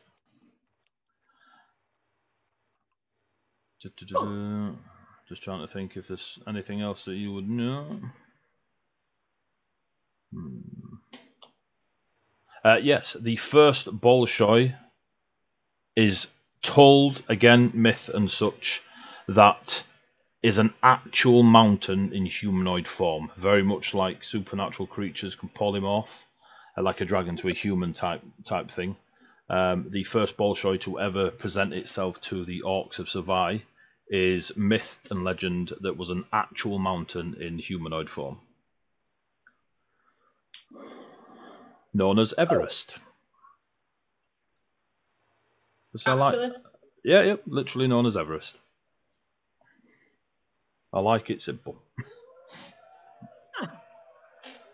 And to be fair, Everest is a pretty damn good name for a massive mountain of an orc thing, I'm Goliath. I just wanted to make sure that it was genuine. And No. not just a different... me being a twat. No, yeah. So it's a common thing. I get that. So, yeah. So this very large Bolshoi is coming towards the bar. You've now clicked that they weren't actually sat on anything. They were sat on the floor and mingling with others. It's now that they are stood and coming towards you. The front of their head is bald, but round the sides they have incredibly long braided ash grey locks of hair that go down to their ass. And they are, well, at 9 feet, that's a lot of braid. But their front of their head is completely bald. Not cut short, smooth, bald. Never to be grown. Same mountain ward going on. The ward is... Go on. Oh, sorry. I was just going to say, I'm pretty sure from my vision this guy's not the right guy. So I was just going to ask, is there anyone in the bar that kind of fits the fatey, druidy rubbish that basically Nuts showed me? Because I got her vision. Yep, so... But if you want to finish the description first, that's fine. So you give me a perception check while I finish the description. Cracking. 18. Cool. So they come towards you. Again, the ward's quite thick-paced, like really thick. Obviously, like really obviously applied, where some people will obviously put it on a bit more thinner. Yeah, this is full-on finger paints. Just like, that's a mountain. Running the accuser level flaking off. Oh, yes. He's a badass, is Ron. But yeah, and this boy show comes to our wards here. And obviously responded to the name Gideon. Not Gedeon, sorry. And just goes and stands next to the bar and looks down at you and takes a knee. Now, how tall are you, Gavin? I think we're about 6'1". Hang on a second, I'm just going to check this. I'm 7'2". Where the hell is my height and stickers and shit? So say you're 6 foot something, yeah. So this very 6'0". I'm 6'0". There you go. 6'0", 180. So Gideon kneels down and is almost like face, and their head drops. You, like just being stood next to him, you sort of like try and put your shoulders back a little bit to try and give yourself. Yeah, I'm a big one. I'm a big one. Yeah. Sir Gawain. You're right, big one. I am well. How are you? I am happy to meet you, finally. I believe these are for yourself. I am happy too. And he's sort of lifting their head up and down. There is a masculinity about them, lifting their head up and down, and not really wanting to make eye contact with you. You are then presented, Sinis, a blue drink. Meanwhile, we'd forgotten the bar. Well, I'll just leave you a lot. It seems. Yeah, get in. Oh, how much were you? They check out your heraldry. It's fine. Don't worry about it. I'll slap him with two gold tip anyway. Fucking like Zek were there. I put it down on the bar. It's not there anymore. Yeah. You're like, shit, it's not even left your hand. You're pretty sure. Yeah. So, and they go about if you drink the drinks, let me know. So Gideon, cool. It is special brew, mate. This stuff is like 12% lager. Mate, 3 shots. Yeah. To be fair, mate, you're drinking unleaded and not batting an eyelid. Don't smoke for fuck's sake. I'm just gonna spark up, and that was the end of the Alchemist's Keep. But Gawain survived because he's tough as fuck. Do you drink? I'll trade Artifact Shield for Walking Thermonuclear Device. There's your favour casting. Yeah. Sinis, if you drink your drink, which I assume you will, you cannot stop smiling for the next hour. Not a problem. Cool. So, back to Gideon. Hard to ignore, it's true. Can I stand? Oh, by all means, right, yeah. He stands. And he's sort of stooping over now. He's keeping his head down. His hands are in front of him. His clothing is fuck all. Like he's in the barest of his robe covers the nips and the front part. Let's go with that. He's in decency. Yeah, he's in decency, and it sort of V's down. He's not ripped or anything. He's just a very large individual, and you notice that on his feet are bare, bar a couple of ankle leather hide, like anklet things that have like mountain etches on them and stuff. And he has the same on his wrists, just these little leather cuffs. Not cuffs, you know what I mean? Not manacle cuffs, just decorative cuffs. So Gideon, how did you come to seek my employ, or seek my service? I was alone in the forest, and a knight of ivy said hello. I said hello back. He said, she said, the knight said, seek Sir Gawain in Valcow. I asked the mountains, they gave me permission. I'm sorry if you are busy. How long have you been waiting? Maybe 2 years. 2 years? Sinis, you see nobody of the description that you are seeking from the vision. But can you draw me a fate card, please? I've just done it now. See? It fucking freaks me out. Courage and confidence, independence and determination. Okay. Which one was it? It was the Queen of Wands. Queen so of Wands? He has courage, confidence, courage, confidence and an air of determination. Cool. 2 out of 3 ain't bad. Yes, we have some packages which we believe are for you. If you can confirm that they are indeed yours.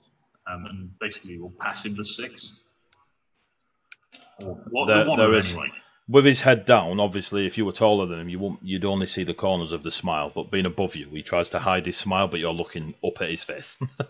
Yeah. And he, thank you. And he takes them and he just, may I? And he's waiting for permission to unwrap them. He puts them on the thing. His hands, obviously, are fucking huge. And he starts unpeeling them with quite a delicate touch to him. And he unwraps all of them. And they are all eggs. But the outer shell of the egg looks to be made of solid stone. They're in egg shape, like the oval, thick at the bottom, thinner at the top. And they're all stone eggs, all 6 of them. Oh, thank you. I hoped they'd make the journey. They had an ardent protector, other than myself. You have a small goblin. Thank you, too. I like goblins.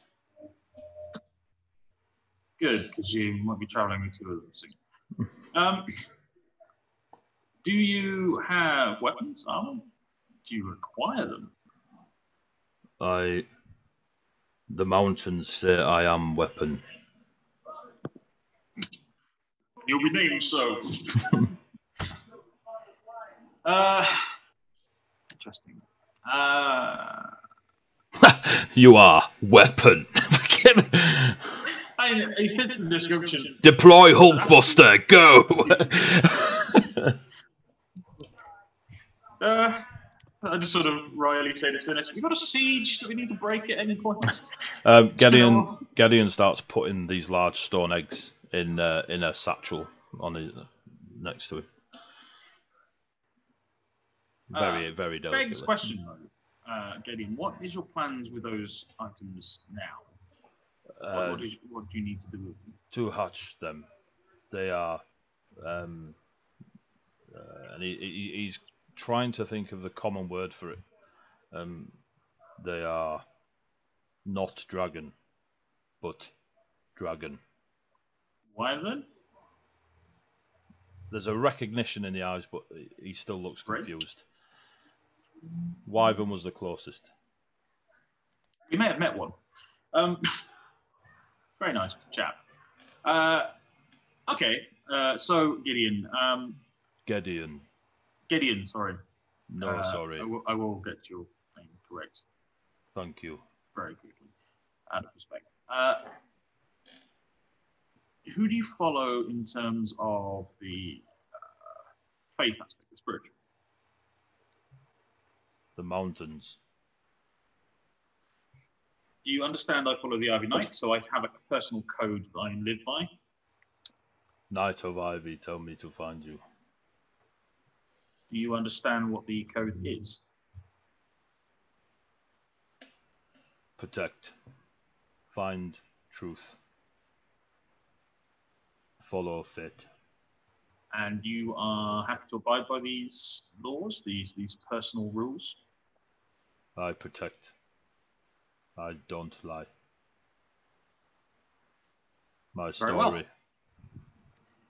Have you taken repast this last Looks day? at you absolutely mind-boggled. Like you've just made something up and spoke to him in Spanish.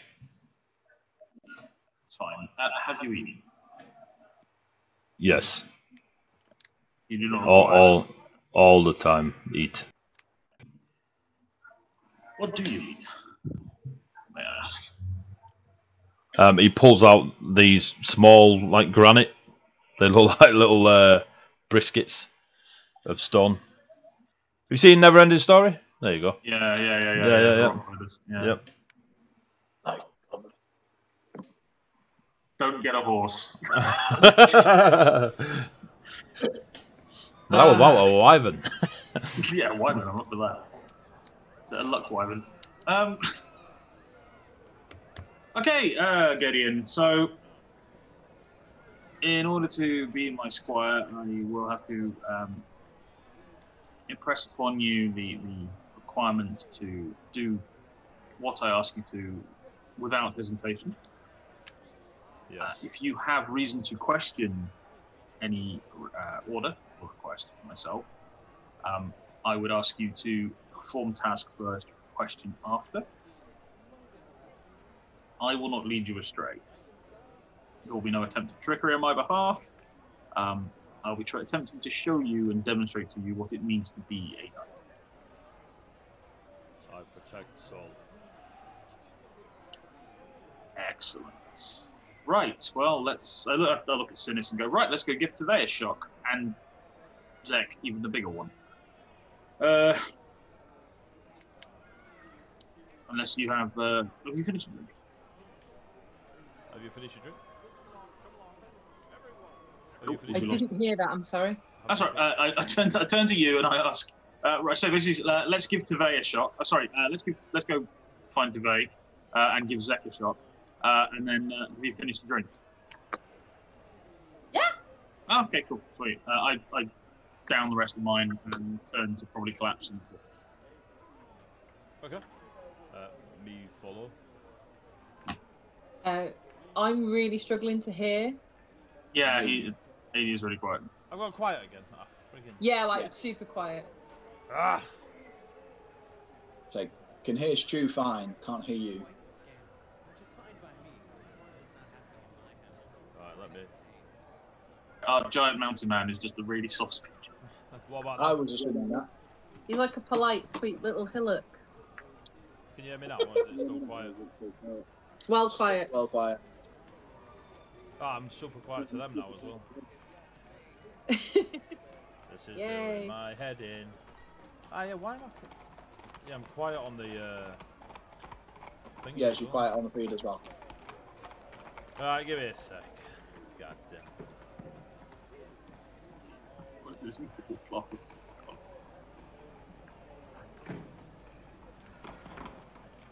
I mean, we can order more drinks if you want us to. No, he's only got a role player. Oh no, that's still, is that still quiet? Nah. We can pad out 40 minutes getting drunk. Okay. Was it quiet I don't since the actually break? intend to get drunk from my new squire. That's not like the test. Was it- Trial number 1 outlasts me in the drinking competition. Was it quiet since the break? You were Or gonna just lose. recently. Yeah. Was it quiet Mate, since the break? all over, fills up his ankles. No, can't hear me. No, you were regular volume talking to us just now as Gideon. But then it's gone quiet now. Yeah. Yeah. They're still soft. No, you're better now. I'm better now? Yeah. Yeah. Better. There you go. I didn't do it. Going up. Didn't do anything. All right, and it's now. You should be able to hear me on the. Yeah, suddenly drop low. Can you hear me fine on the stream now? Better. Well, it's showing up more on the stream. You're fine now. It's fine. We believe you. Brilliant. Don't think I'm using this headset to stream anymore. The hamster that's powering it has finally got a second wind. It's dead, mate. It's dead. Just going around the wheel. Just walk our Ginger up and said start bench pressing. So, Gideon will turn to you and simply say, me follow. You. Excellent. I will... Need weapon? He asks questioningly. Well, let's find out. I say with a slight smirk. Is there a training ground nearby? Yeah, but there's shite loads. Like there's loads of little setups outside for people to essentially assess. Like you ain't joining the Blood Dragon Order if you can't swing a sword or weapon. So yeah, there's loads of little setup places. Cool. I just want one that's quite mildly public, but has like the sparring dummies. Okay. Yep. We'll wait our turn if there is need to do so. If not, we'll literally just barge in. All right. You head out of the Alchemist's Keep, and across the way, outside the recruiting areas, Sidis smiling broadly, you find a few of the fight ring areas to all of the Payat, the 5 dragon gods. Are you heading over to an Ivy Knight one, or just the nearest? Yeah, specifically an Ivy Knight one. Yeah, cool. So yeah, there are several. You head over. You can see quite a few of the lesser ranked knights doing the picking of squires and such and testing people out.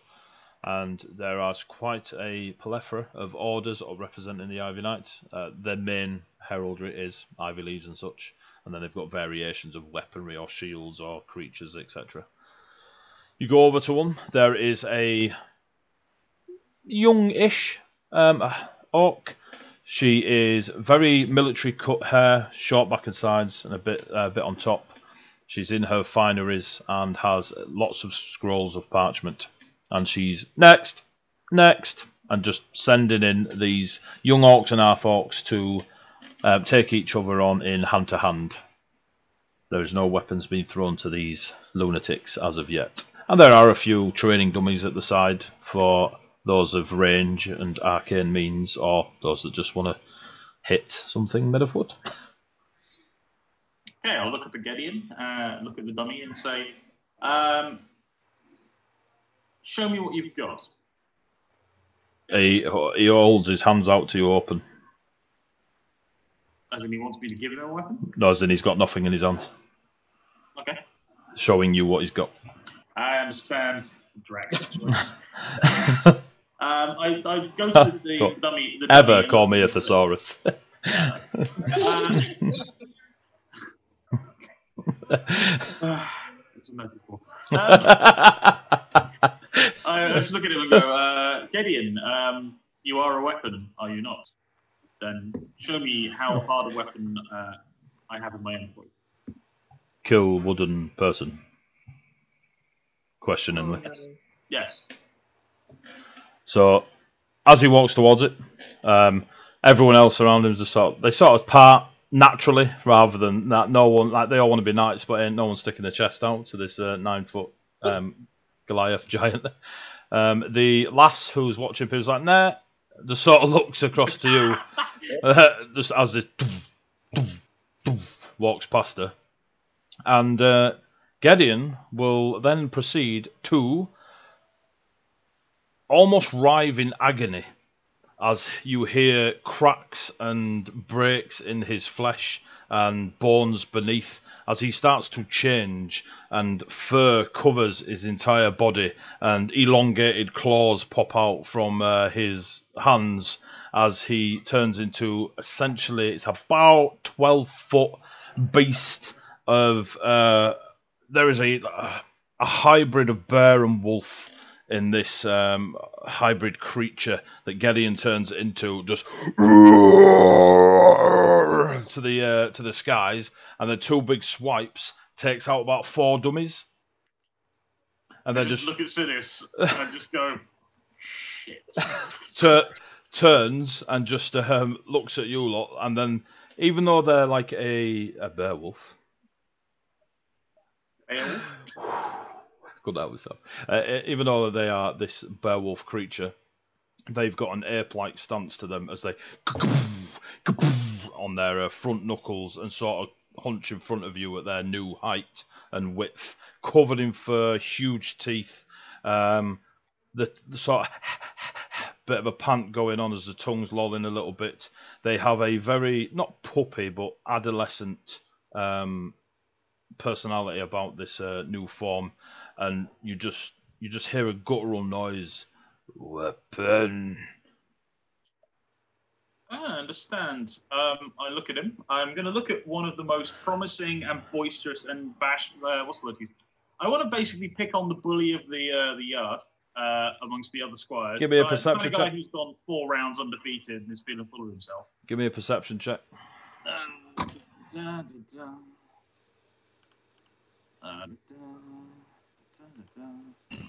22. 22. There is indeed a young, boisterous, full orc. His head is mohawked and a single braid down his back. He's stood posture perfect.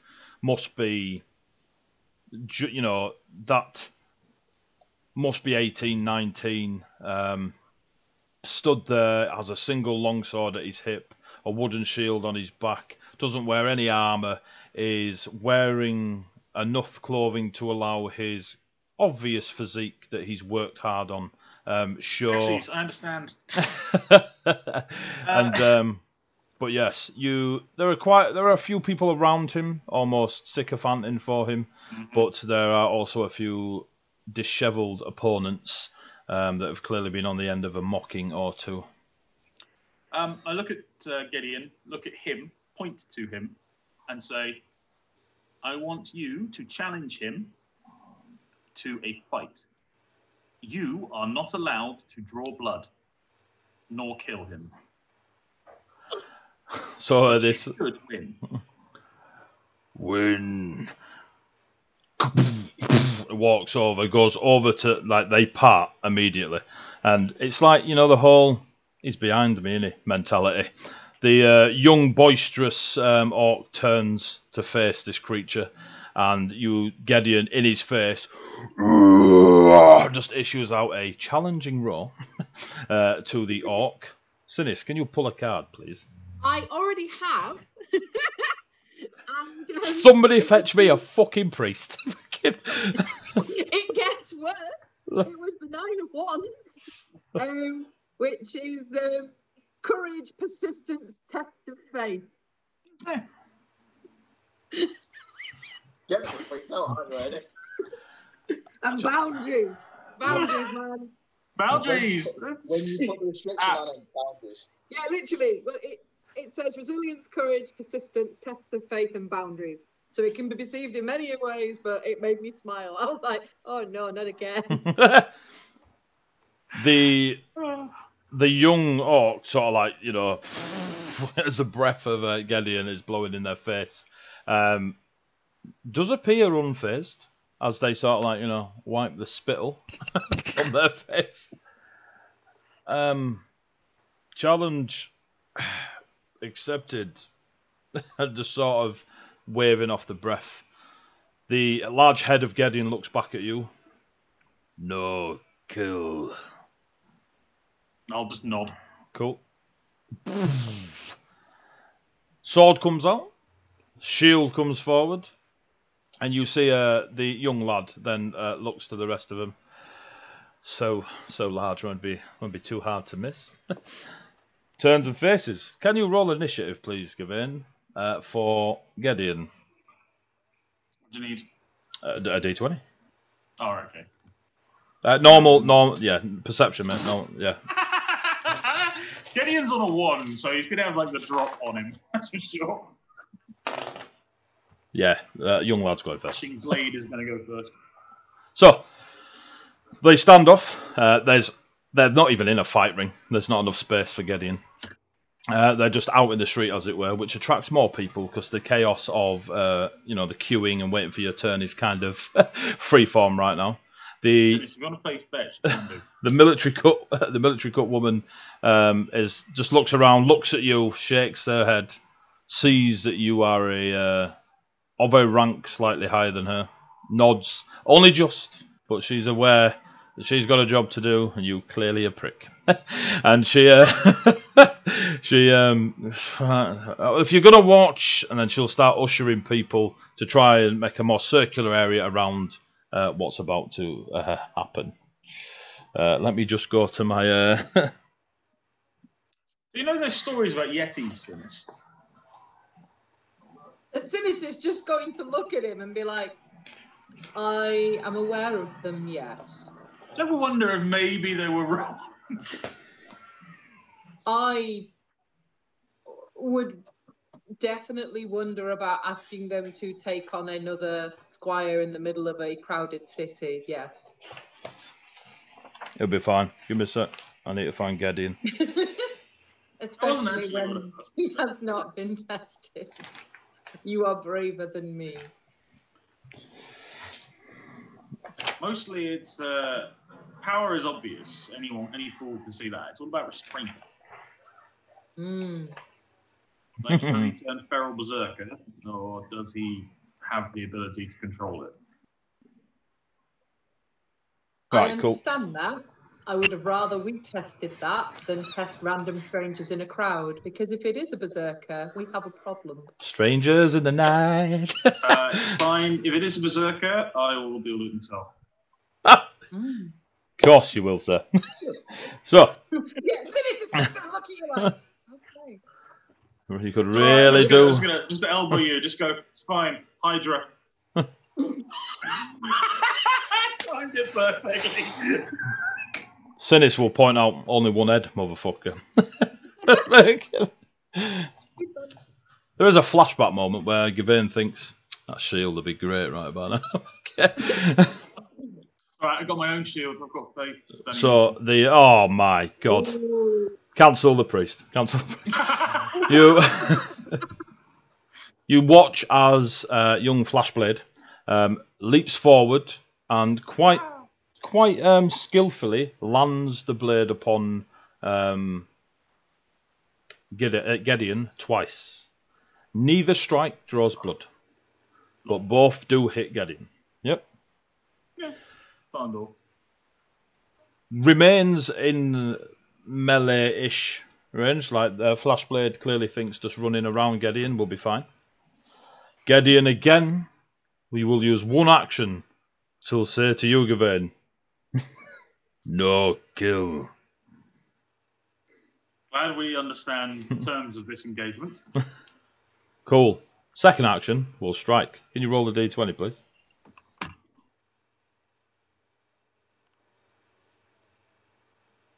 $11. Cool. The right hand of Gideon comes up, slams down at the young Flashblade, who cockily is like, I'll just Neo out the way of this. Then realises he's in the vice grip of a very large beowulf creature. As Gideon picks up Flashblade and is just crushing him, constricting him. Third action, no kill. and just you swear blind there's a smile on Gideon's face. Flashblade will try to break free. Oh, my music's gone off. Let me know if I go dead quiet again, because it might be Sirenscape. Have I gone quiet again? Not to us. Alright, chat, let me know if I go quiet again. Sirenscape's back on. So, we'll try to break out on a 7. and will fail to break out of Gideon's vice-like grip. Gideon will now try to out-cold the young Flashblade. Can you roll a d20, please, Gavin? Come on, Gidders. You get 12. Young Flashblade limps, goes limp in the hand of Gideon, drops their sword and shield upon the floor. Gideon is just holding them, and you can see the coloration on the Grey Orc's face is not a good one. Gideon is quite a powerful chap, and just releases that young Flashblade to the floor. Live. Swans are over. Check young Flashblade. As you are checking young Flashblade, give me a medicine check. You will hear the words of Gideon, not in his wolfy, Beowulfy form, but when you first spoke to him, not worthy of life. But he doesn't speak, you just hear his words in your mind. 16. 16. Yeah, Flashblade's dying, probably of internal injuries. I'll lay on hands him. Flashblade's not dying. But there is, what you do see is when you heal Flashblade, you see the ivy leaves from your lay on hands as you call upon your faith to heal. You see the ivy leaves wrap around the forearms of Flashblade as if binding them and then break and fade.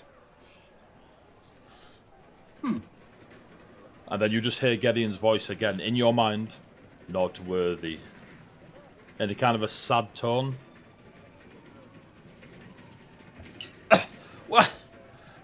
There's coughing and blustering. And they sit up and there is silence. And then "Hooray!" as everyone starts cheering, which scares the shit out of Gideon, who is now like looking around, ready to defend you if needs be. I'll lay a hand on Gideon, as in not lay on hands, as in not. He dies. He's allergic. And just say, calm, revert if you can. Again, looks at you like you've made up a word. Fight over. And just sits down next to you but doesn't revert. Okay, cool. People are that's awkward, people are because we need to- yep. What? Gideon's big enough to walk down streets. Oh, small enough to walk down streets. No, it wasn't that. It was more just along the lines of he sat down. Alright. And kills. I'd look at it. Okay, no, it's fine. I look at him and go, the first lesson, a knight must be humble in both victory and defeat. Are you saying this to Gideon? Yes. Cool, 2 secs. Gideon will say, in Wolf, judge soul. In many ways. Protect. Look down at Flashheart and just say, not ready, not humble. That's... What just happened? Just like looking around. The military cut woman, she walks over, the orc lass, slaps Flashheart. Off you go, you're done here. What? 6 of them. Go. And he storms away. I look at the military cut lady and say, it's not winner stays on, is it? Because we could be here all day. Not with him here, is all I'm saying.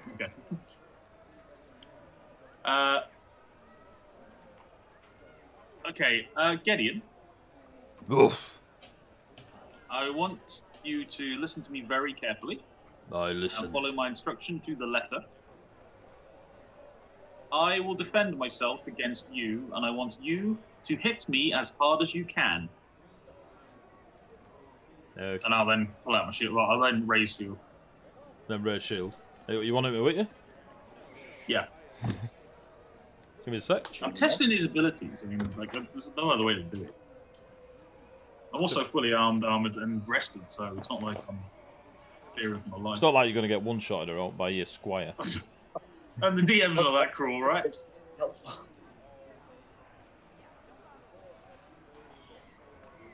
Two six. I'm worried about the weapons shed behind us. Yeah. If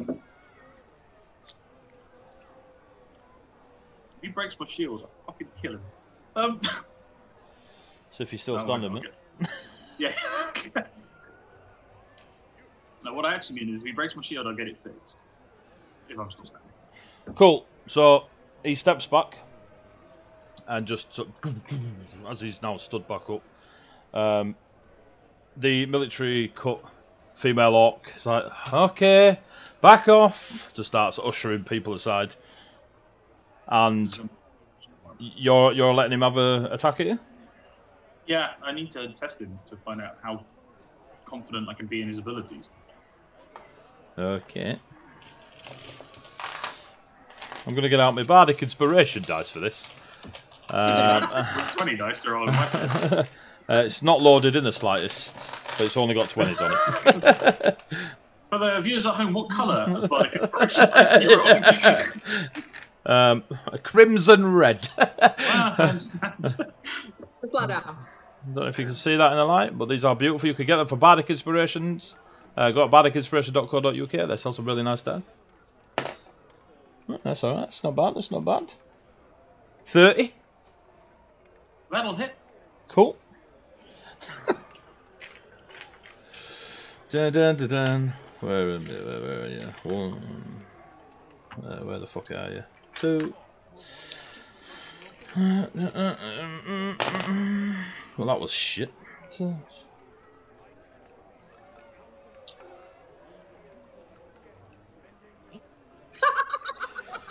Oh god, what card did you draw this time? I just murmured 30. 42 Yeah, damage. He did draw after he punched the guy and was saying he wasn't worthy. I just didn't want to interrupt the flow every time I draw. And as he punched him and you were saying he wasn't worthy, the one that I drew was an inverted Four of Cups, which is withdrawal and retreat. I don't get it. I don't get it. 42 of bludgeoning given. Jeez. As How much? 42. As Half 7 resistance. Is he using slashing or piercing? No, bludgeoning. He said, wasn't it? this one's bludgeoning. He's made a fist. Yeah. He's not Yeah, hitting you cool. with his claws. That's quite fine. Hard 7. Okay, cool. Sweet. So he just breaks the shield. Cool. And 2 damage trickle over? I don't know. I mean, I'm Okay. So you don't have a shield anymore. Well, it's broken. It's still there. Alright. It's just By- slightly more complicated. So as he makes this fist and just slams down on you, like you've raised your shield, it's tower shield. You're like, yeah, he's strong. I'll take it on the shield. You move 5 feet back, taking that blow off the shield. In fact, give me a fortitude save whilst you're moving back. So you are moved 5 feet back and you are not knocked on your ass. But your shield is a fucking mess. And then he brings up his other hand and looks at you questioningly. I'm just going to look at my shield, look at him, just nod and say, yeah, fair, that was good. You've nodded. Sorry? You nodded. You've nodded. Yeah. Oh no. 31? 31 is a hit. No, it's fucking ace. I love it.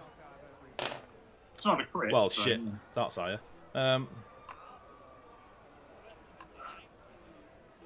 That's 49. Okay. As he just slams down. Is your shield in a broken state? Is it now ineffectual? I didn't. So the shield. I don't shield block that hit.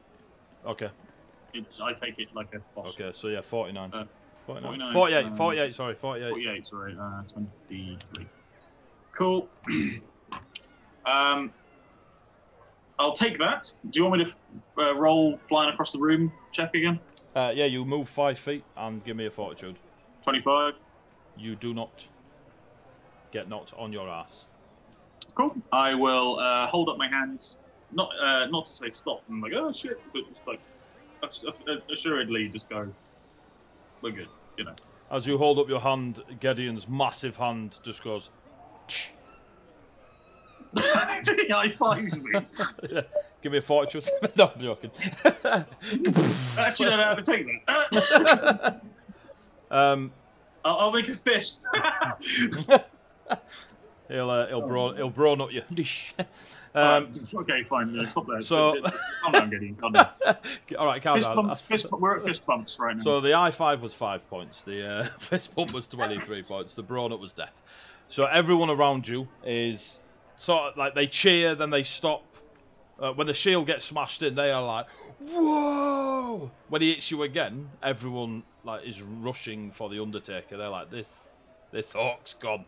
They see Gideon hit you, and after seeing what they did to young Flashart and just essentially turn the fucking tower shield into a tin of tuna, and then hit you, and you take it, you get moved, but 1, you don't drop. 2, you don't fall over, so you don't get like injured dropped, or you don't get knocked on your ass, and then you high five this creature, intentionally or otherwise. There is a mad Sinis, you've seen this all the time, being a bard. The whispering that spreads through like wildfire through the crowd of Gavin. There's no one knows his name, just this Knight of Ivy. There are mad accusations that he's an avatar of the Ivy Knight to withstand such a creature, hitting them in the face. There are other like rumours and words of cheating.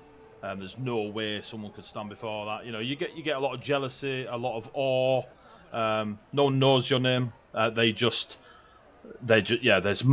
opposite ends of the scales. It's clearly affixed. You're an avatar of the Ivy Knight, and all the in between throughout the crowd. Sinis is obviously throwing in 10p every now and then. His name's Zek. Is there a table or a box, something elevated I can stand on to get above the ground? Give in. Gideon. I can stand on Gideon. Yeah, actually, fuck it. If you'll let me climb up on his shoulder.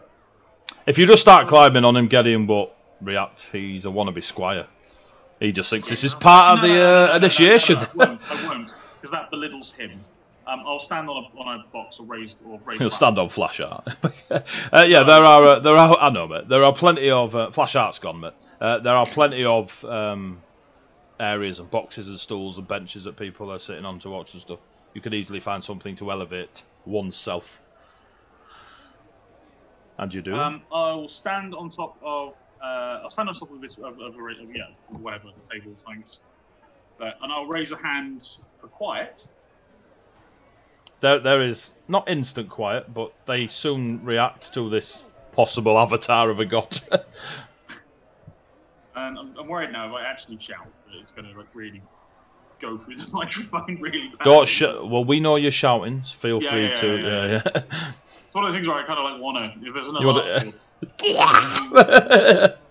It's like basically, I am Sir Gawain. My mother died when I was 5. Defending this city! I carry her name and my father's name and the tenants of the Ivy Knights. I take this man as my squire. If anyone has issue, they will deal with me. And then leave. As you leave, Gideon just goes to the thing and just follows you out in werewolf form. Tvei and Sinis weeks. I ain't here for zombie killing, mate. So as you walk away, everyone sort of stops. You get a lot of the senior knights and the orders sort of listen and look. A few of them taking notes. That's pretty fucking good. That I might use that in my next speech.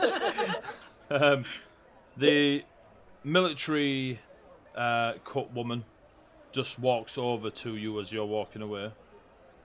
I'll remember the name. And sorry about your mother. I'm sorry about the disruption. My apologies. That's it. Mean to interfere. A fine squire. And she'll give you the salute of heart and mouth, and then she'll walk away.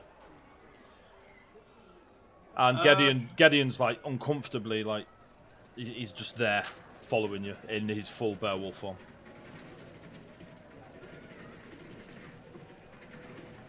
I'm going to walk a distance away from the crowd, then into what can be referred to as a workshop / blacksmith, if I can borrow one, and then I'm going to repair my shield. Turn to Sidis and go, I'm going to be a while. So, Okay. Gideon follows over. He can't get into the workshop area. The ceilings are lowered to allow for the funneling system to be easier to be applied to the building. And you get to work in one of the few forges that are around the area. It takes you about 15 minutes to find somewhere that is suitable. And Gideon just sits outside. Over that 15 minutes, you hear that same. You see and hear the cracking and changing. The fur retracts. The cracking bones.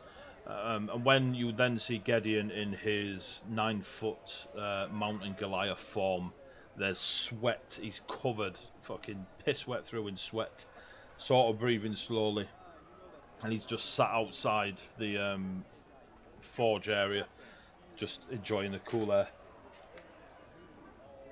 Sidis, what are you doing? Other than smiling.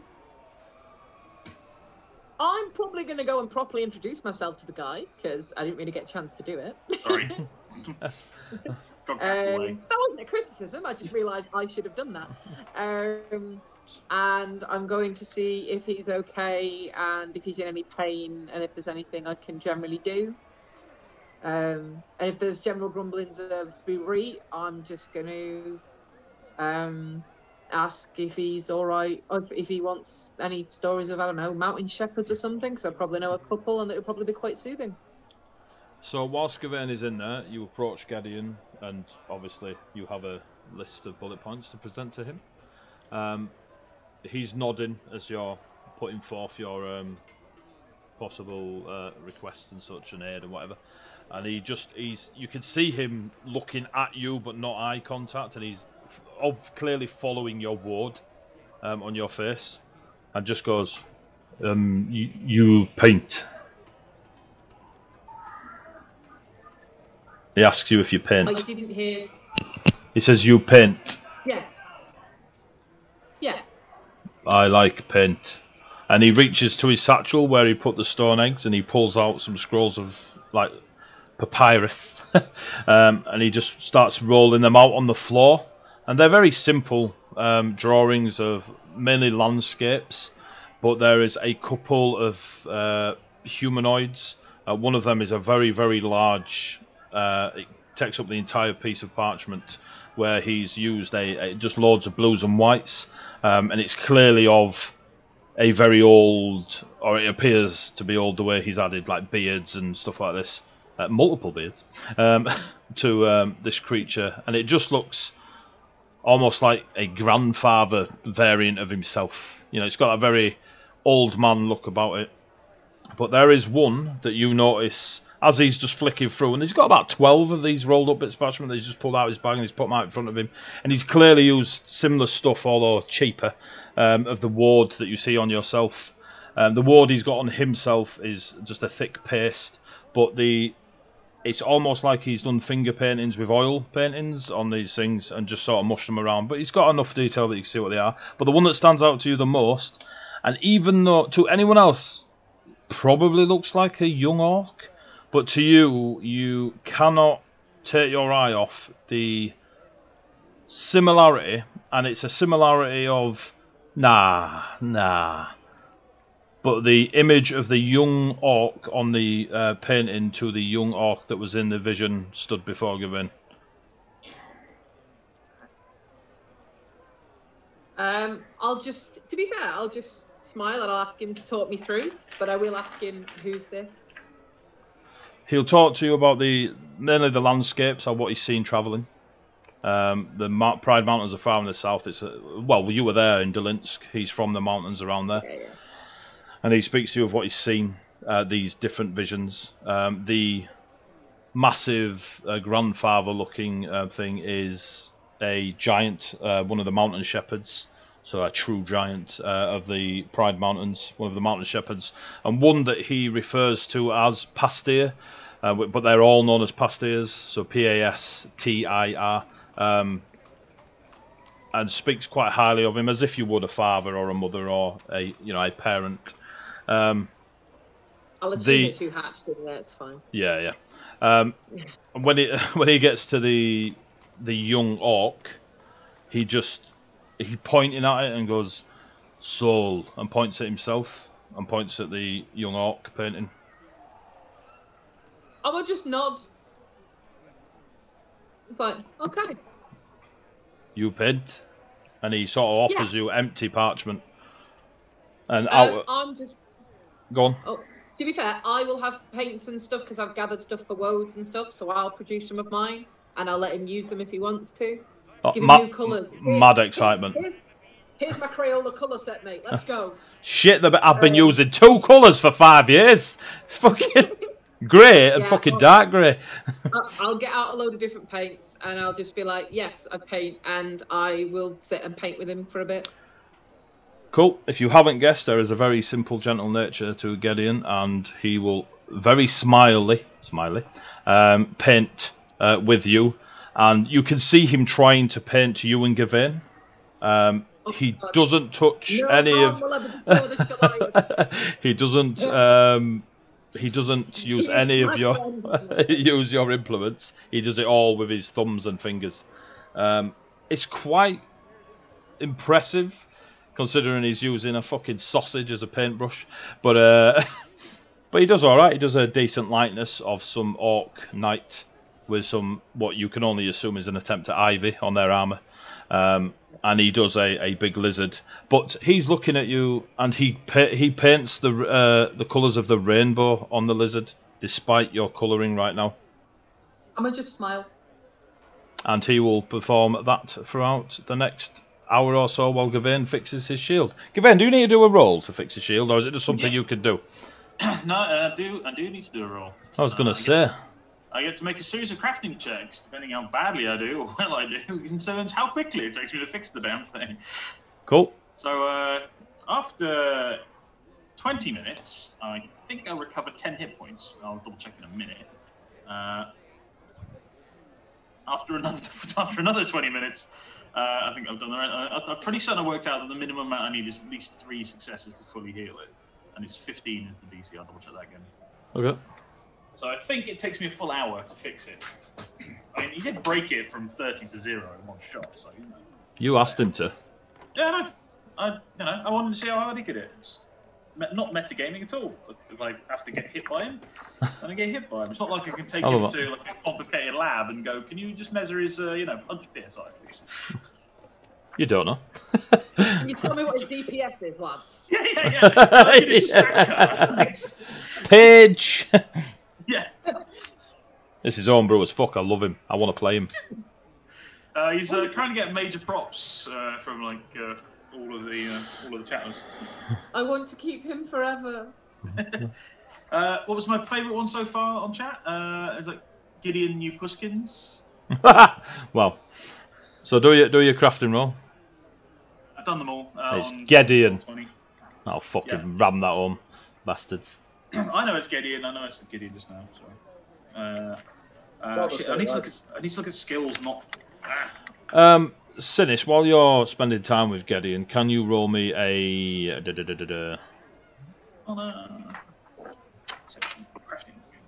Give me a bardic law. You wouldn't know it through religion. You'd know it through bardic law. I know. I was like, I know what he's doing when he's pausing. He's trying to think of something other than bardic law for me to roll. That's exactly what this is. I was going to say religion, but I'm like, you wouldn't know this knowledge through religion. Yeah, I only got a 17, so. 17's enough. That was a 4, so.